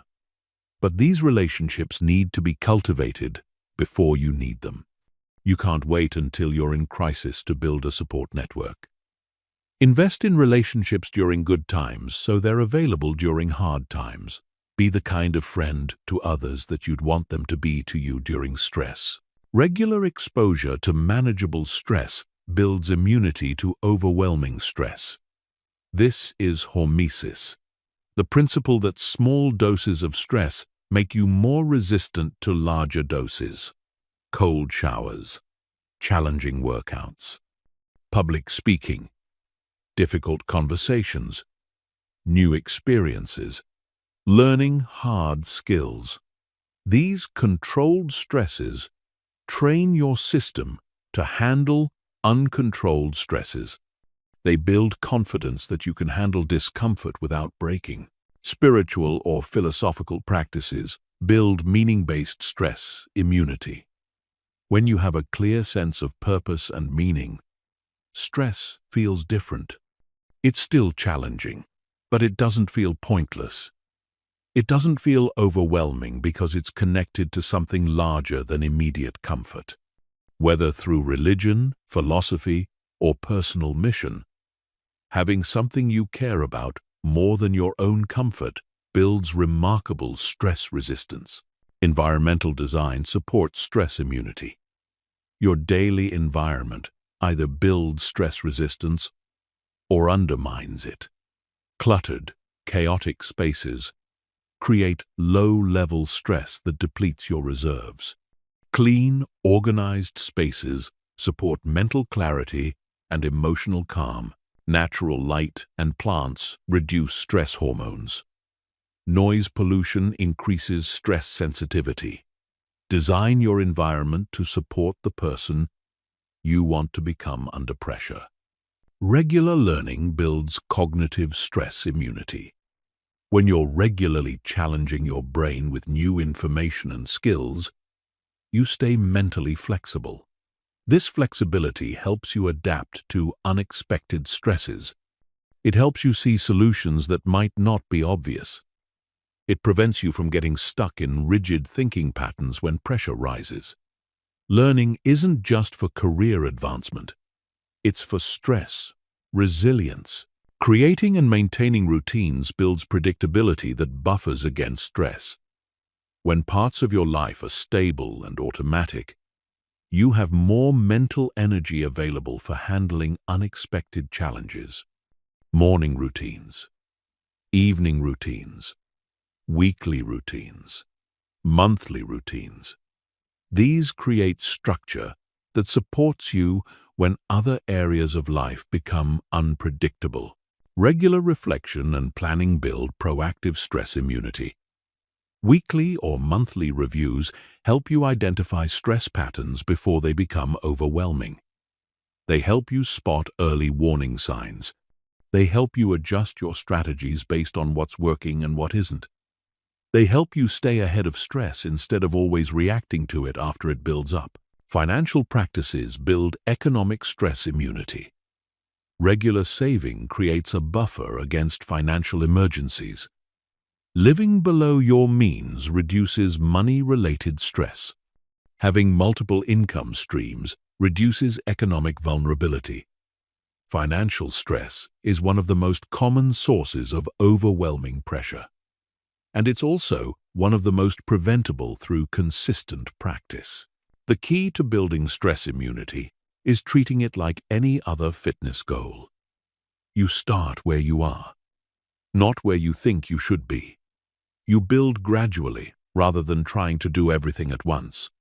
You stay consistent even when progress feels slow. You adjust your approach based on what works for your life and personality. You view it as a long-term investment in your future self rather than a quick fix for current problems. Stress immunity isn't about becoming someone who never feels stress. It's about becoming someone who can feel stress without being controlled by it. Someone who can think clearly under pressure. Someone who can act effectively when stakes are high. Someone who can recover quickly after difficult periods. Someone who gets stronger from challenges instead of weaker. That kind of resilience isn't built overnight, but it can be built by anyone willing to do the consistent work. Chapter 13. Teach others to handle pressure without breaking. Teaching others to handle pressure isn't just about helping them. It's about strengthening your own stress mastery. When you can help someone else stay calm under pressure, it proves you've truly internalized these skills yourself. When you can guide others through stressful situations, you develop deeper confidence in your own abilities. When you can be a source of strength for others, you become more unbreakable yourself. Teaching stress resilience is both a service to others and a way to deepen your own mastery. But teaching stress management isn't about giving advice when people are already overwhelmed. By then, they're not in a state to learn effectively. People learn stress skills best when they're calm, not when they're panicking. Your job as a teacher is to plant seeds during peaceful times that will grow into strength during turbulent times. You teach through example, through conversations, and through creating environments where others can build their own resilience. Start by modeling the behavior you want to teach. People learn more from what they observe than from what they're told. When you stay calm in stressful situations, others notice. When you make clear decisions under pressure, others see it's possible. When you recover well after difficult periods, others learn that resilience is real. Your example gives others permission to believe they can handle pressure too. You teach best by being the kind of person others want to become. Create psychological safety for others to practice stress skills. People need to feel safe to make mistakes while they're learning. If someone is afraid they'll be judged for not handling pressure perfectly, they'll avoid challenging situations altogether. But if they know you'll support them regardless of how they perform, they'll be willing to stretch themselves. Psychological safety is the foundation that allows people to develop real stress tolerance instead of just stress avoidance. Teach the fundamentals when people are calm. Basic breathing techniques, simple mindfulness practices, the importance of sleep and exercise, how to recognize early stress signals. These basics seem obvious, but most people have never learned them systematically. During calm moments, help people build these fundamental skills so they're available when pressure rises. Foundation skills need to be practiced before they're needed. Help others identify their personal stress patterns. Everyone responds to stress differently. Some people get angry, some get withdrawn, some get scattered, some get paralyzed. Help people recognize their own patterns so they can intervene early. When someone understands their unique stress response, they can prepare for it. They can develop personalized strategies that work with their nature instead of against it. Teach decision-making frameworks rather than specific decisions. You can't make decisions for others, but you can teach them how to make better decisions themselves. Teach them to pause before reacting. Teach them to distinguish between what they can and can't control. Teach them to consider long-term consequences, not just immediate relief. These frameworks help people navigate any stressful situation, not just the current one. Practice stress scenarios together in low-stakes situations. Role-play difficult conversations. Simulate pressure situations. Create artificial deadlines. Practice problem-solving under time constraints. This allows people to experience stress in a controlled environment where they can experiment with different responses. It builds familiarity with pressure so it feels less threatening when it occurs naturally. Teach the importance of preparation, not just reaction. Most people only think about stress management when they're already stressed. But the real work happens during preparation. Help others understand that stress resilience is built through daily habits, not crisis responses. Teach them to prepare their minds and bodies for pressure before pressure arrives. Prevention is always more effective than treatment. Help others reframe their relationship with stress. Many people see stress as purely negative, something to be avoided at all costs. But this mindset makes them more vulnerable when stress is unavoidable. Teach them to see stress as information, as energy, as an opportunity to grow stronger. Help them understand that some stress is beneficial and that avoiding all stress actually makes them weaker, not stronger.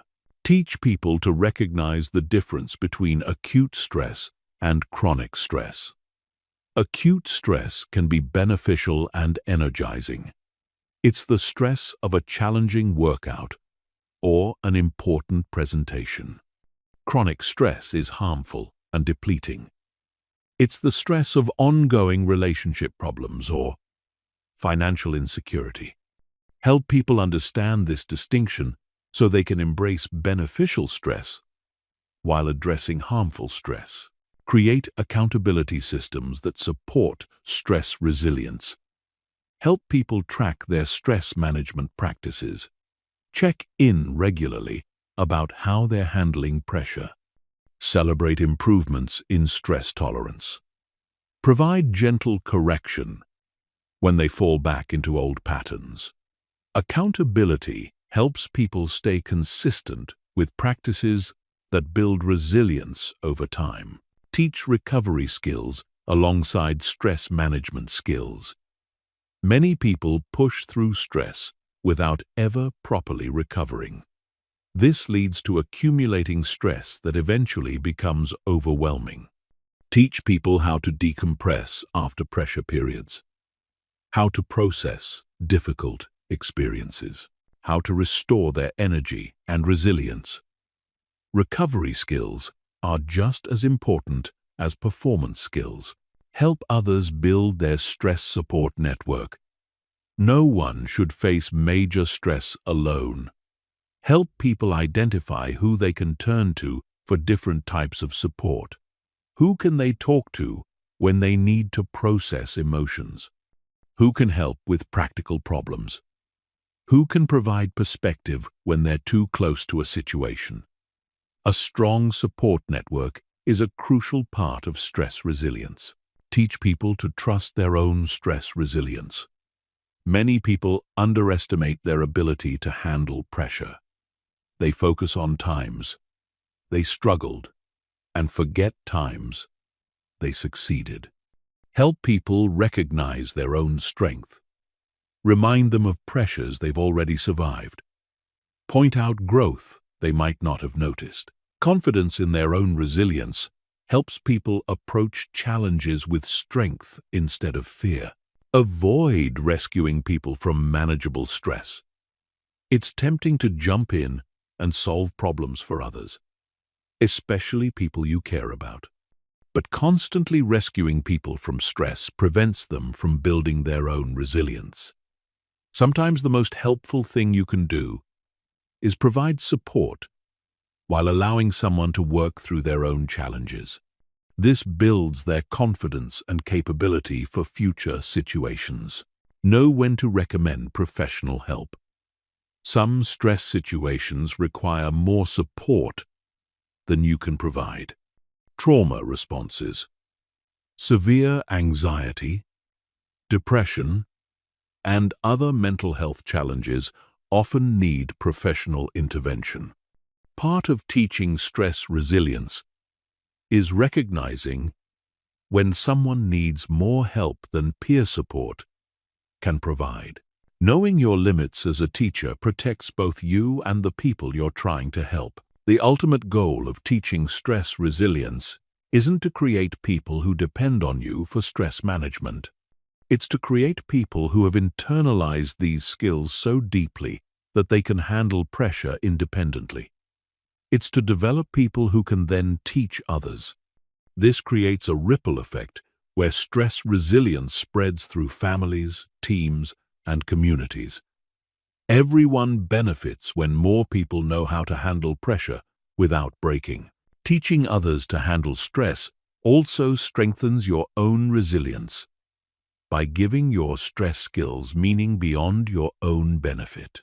When your stress management serves a larger purpose, when it helps you support others, it becomes more than just personal development. It becomes a way of contributing to a world where more people can thrive under pressure instead of just surviving it. Chapter 14. Turn stress into your competitive advantage. Most people see stress as something that holds them back. They think stress makes them perform worse, think less clearly, and achieve less than they would without pressure. But this is only true if you don't know how to use stress correctly. When you understand how to harness stress, it becomes one of your greatest competitive advantages. It becomes the thing that separates you from people who crumble under pressure. It becomes the secret weapon that allows you to thrive in situations where others just survive. Stress is distributed unevenly. Not everyone faces the same amount of pressure. Some people have demanding careers. Some have complex family situations. Some have financial challenges. Some have health issues. Some have multiple stresses at once. If you're facing significant stress, it means you're in situations that matter. It means you're taking on challenges that could lead to meaningful results. It means you're living at a level of intensity that develops strength most people never build. The people who achieve the most are usually the people who can handle the most pressure. High achievement requires handling uncertainty, criticism, failure, setbacks, and enormous responsibility. These are all stressful experiences. If you can't handle stress, you can't achieve at high levels. But if you can not only handle stress, but actually perform better under pressure, you have access to opportunities and achievements that stress-avoidant people will never reach. Stress creates focus that comfort cannot.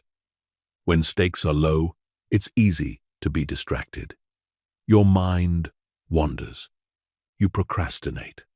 You don't give your full attention to what you're doing. But when stress is high, when pressure is on, when things really matter, your mind naturally focuses.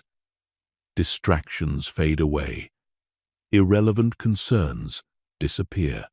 You become laser-focused on what needs to be done. This intense focus can lead to breakthrough performance that wouldn't be possible without pressure. Stress reveals capabilities you didn't know you had. In comfortable situations, you never have to reach deep. You never discover what you're truly capable of. You operate well within your limits and never find out where those limits actually are. But stress forces you to go beyond what feels comfortable. It forces you to find resources you didn't know existed. It pushes you to perform at levels you never thought possible.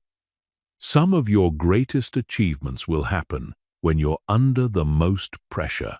Stress accelerates learning and adaptation. When things are easy, there's no urgency to improve. You can afford to learn slowly and make mistakes without consequences. But when stress is high, you learn faster. You adapt quicker. You find solutions more rapidly. Pressure creates necessity, and necessity creates innovation. The skills you develop under stress often become some of your most valuable capabilities. Stress builds resilience that serves you everywhere. Every time you successfully navigate a stressful situation, you prove to yourself that you can handle difficulty. You build confidence in your ability to cope with challenges. You develop emotional toughness that serves you in every area of life. This resilience becomes a competitive advantage not just in specific situations, but in your overall approach to life. You become someone who moves toward challenges instead of away from them. Stress situations often have less competition. Most people avoid high-pressure environments. They choose the easier path, the safer option, the more comfortable alternative. This means there's often less competition in the most challenging situations. While everyone else is crowding into the comfortable spaces, you have opportunities with less competition because you're willing to handle the pressure that others avoid. Stress develops problem-solving skills under pressure. Anyone can solve problems when they have unlimited time and resources. But the ability to find solutions quickly under pressure is rare and valuable. Stress forces you to think creatively, prioritize effectively, and act decisively. These problem-solving skills under pressure become a massive competitive advantage in any field where quick thinking matters. Stress teaches you to perform when it counts. Practice is important, but game-time performance is what matters. Some people perform well in practice, but fall apart when stakes are high. Others actually perform better when pressure is on. If you can be someone who rises to the occasion, who performs best when it matters most, you have an enormous advantage over people who wilt under pressure. Stress situations often offer the biggest rewards. High stress usually corresponds with high stakes. The most stressful opportunities are often the ones with the biggest potential payoffs. If you can handle the pressure, you get access to rewards that people who avoid stress never see. The biggest promotions, the most profitable ventures, the most meaningful achievements often come with significant stress attached. Your willingness to handle that stress becomes your ticket to bigger rewards. Stress builds leadership capabilities. People look for leaders who can stay calm under pressure, make decisions when stakes are high, and guide others through difficult situations. If you can be that person, if you can be the one others turn to when stress is high, you naturally develop leadership influence. This leadership capability becomes valuable in every area of life, from career advancement to family dynamics to community involvement. Stress tolerance becomes more valuable as challenges increase. As the world becomes more complex and fast-paced, the ability to handle pressure becomes increasingly rare and valuable. While technology handles many routine tasks, the uniquely human ability to think clearly and act effectively under stress becomes more important, not less. Building exceptional stress tolerance is an investment in a capability that will only become more valuable over time. Stress experiences create compelling stories and credibility. People respect those who have been through difficult situations and emerged stronger. Your stress experiences, when handled well, become part of your personal story and professional credibility. They demonstrate your resilience and capability in ways that comfortable experiences never could.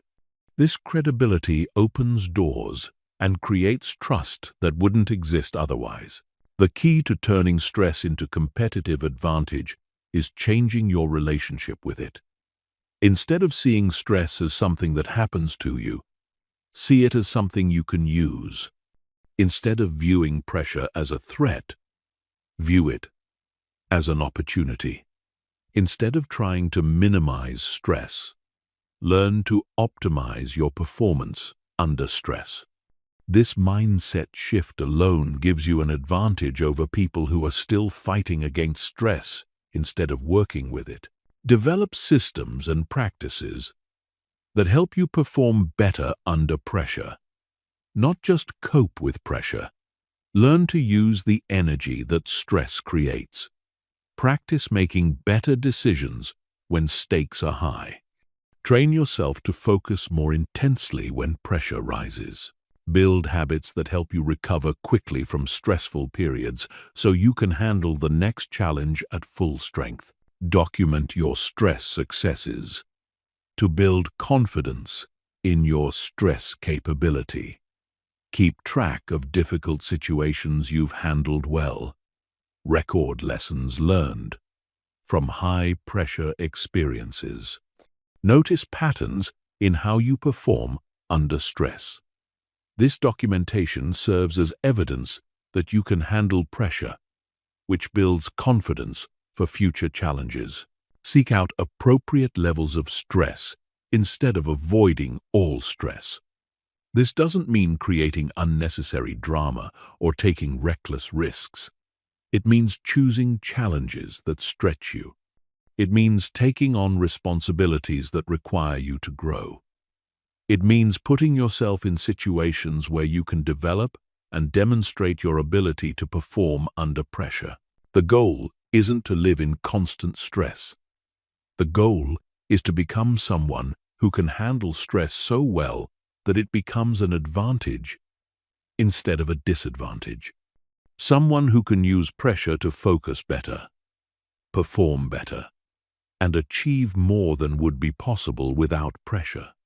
Someone who sees stress as fuel for excellence instead of an obstacle to success. When you reach that level, stress stops being something that limits you and starts being something that elevates you above. Everyone who hasn't learned to use pressure as a tool for peak performance. Chapter 15. Live unbreakable in an unpredictable world. The world is becoming more unpredictable, not less. Technology changes faster. Markets shift quicker. Careers evolve rapidly. Relationships are more complex. Global events affect local lives instantly. The old model of finding stability through external circumstances doesn't work anymore. You can't control what happens around you, but you can control who you become in response to what happens around you. You can become unbreakable. Living unbreakable doesn't mean nothing affects you. It means you don't break when life hits hard. It means you bend without snapping. It means you adapt without losing your core. It means you can handle whatever comes without losing yourself in the process. It means you become someone who thrives in uncertainty rather than just surviving it. It means you turn unpredictability into opportunity instead of letting it become overwhelming anxiety. Unbreakable people understand that change is the only constant. They don't waste energy trying to make the world more predictable. They don't base their peace on external stability. Instead, they build internal stability that can handle external chaos. They develop skills, mindsets, and capabilities that work regardless of circumstances. They become the steady point in their own spinning world. The foundation of living unbreakable is accepting that you can't control most of what happens to you, but you can control your response to everything that happens to you. This isn't a motivational slogan. This is a practical reality. External events will always be largely outside your influence. Weather happens, economies fluctuate. People make decisions that affect you. Technology disrupts industries. Pandemics occur. Wars start. These things are not under your control. Your response to these things is completely under your control. Unbreakable people develop anti-fragile capabilities. Anti-fragile means you don't just survive stress, you get stronger from it. You don't just recover from setbacks, you improve because of them. You don't just adapt to change, you use change to grow. This is different from resilience, which helps you bounce back. Anti-fragility helps you bounce forward to a better place than where you started. Building anti-fragility requires exposing yourself to controlled stress and challenges regularly. Small failures that teach you lessons. Uncomfortable situations that build confidence. Physical challenges that develop mental toughness. Social situations that stretch your communication skills. Financial investments that teach you about risk. Learning challenges that expand your capabilities. These controlled exposures build strength that serves you when uncontrolled challenges arise. Unbreakable people cultivate multiple sources of strength. They don't depend on just one thing for their stability. They don't put all their identity in their career. They don't base all their happiness on one relationship. They don't tie all their security to one income source. They diversify their sources of meaning, connection, and security, so that if one area struggles, others can provide support. This diversity creates resilience that single-source dependencies cannot.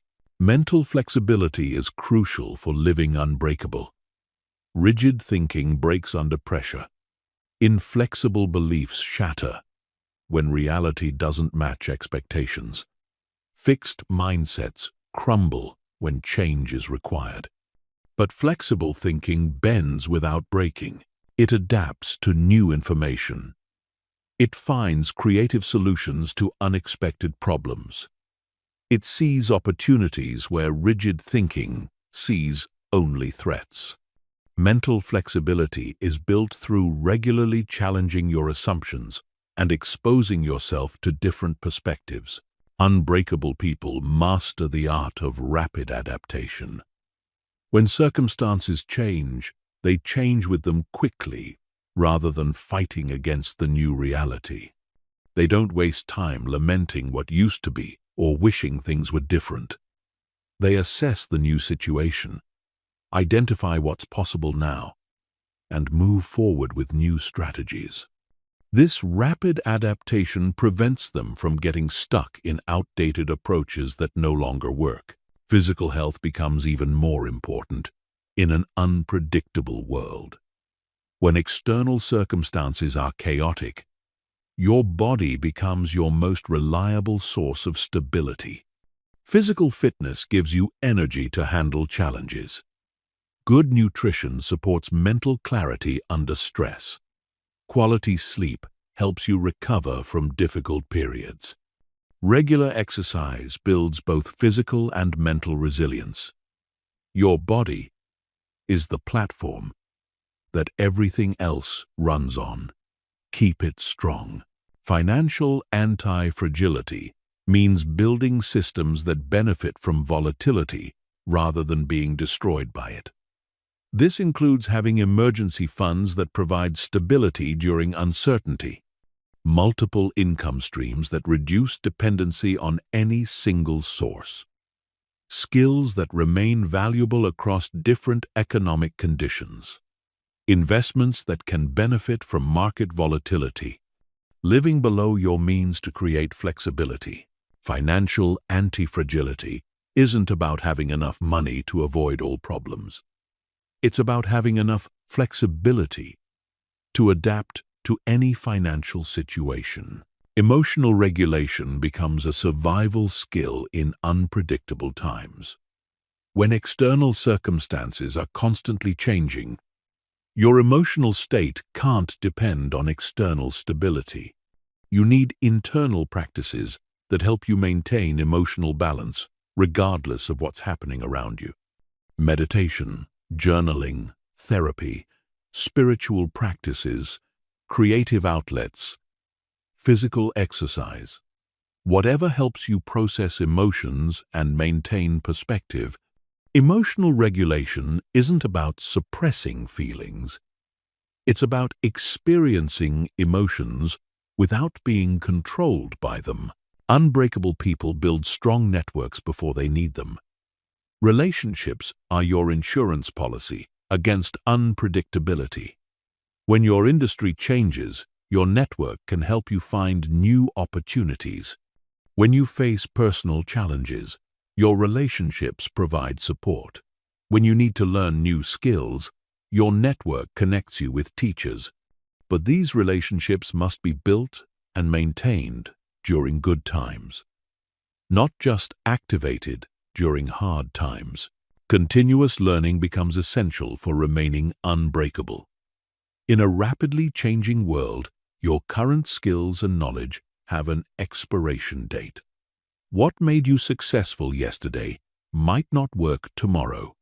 Unbreakable people are always learning, always growing, always developing new capabilities. They stay relevant by staying curious. They maintain their value by constantly adding new value to themselves. Unbreakable people develop a growth mindset about challenges. Instead of seeing difficulties as evidence that something is wrong, they see difficulties as evidence that they're growing. Instead of viewing setbacks as failures, they view setbacks as feedback. Instead of seeing uncertainty as threatening, they see uncertainty as opportunity. This mindset shift changes your entire relationship with unpredictability. It transforms chaos from something that happens to you into something that strengthens you. Purpose becomes your anchor in an unpredictable world. When everything else is changing, having a clear sense of purpose provides direction and meaning. Purpose helps you make decisions when options are unclear. It gives you motivation when circumstances are difficult. It provides identity when external roles change. Purpose isn't just about career or big life goals. It's about understanding what matters to you and why, so you can navigate any circumstance with clarity. Unbreakable people practice radical acceptance of reality while maintaining agency over their response. Acceptance doesn't mean passivity. It means clearly seeing what is, rather than wasting energy on what should be or what used to be. From that clear perception of reality, you can make effective choices about how to respond. Fighting against reality depletes energy that could be used for adaptation and growth. The practice of living unbreakable is daily. It's built through small choices made consistently over time.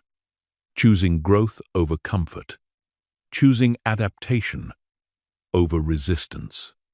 Choosing response over reaction. Choosing learning over defending. Choosing connection over isolation. These daily choices compound into a life that can handle whatever unpredictability brings. Living unbreakable doesn't mean your life becomes easy. It means you become strong enough to handle a difficult life. It means you develop capabilities that work regardless of circumstances.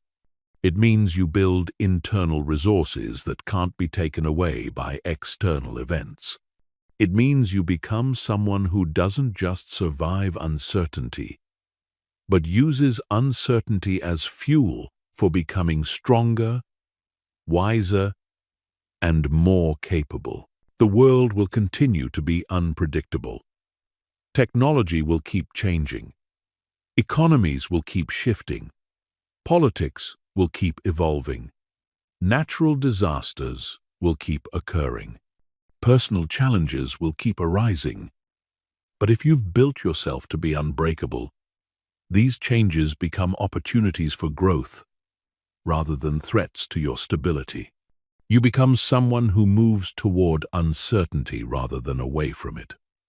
Because you know that uncertainty is where strength is built, where opportunities are found, and where the unbreakable separate themselves from those who still depend on external circumstances for their internal peace.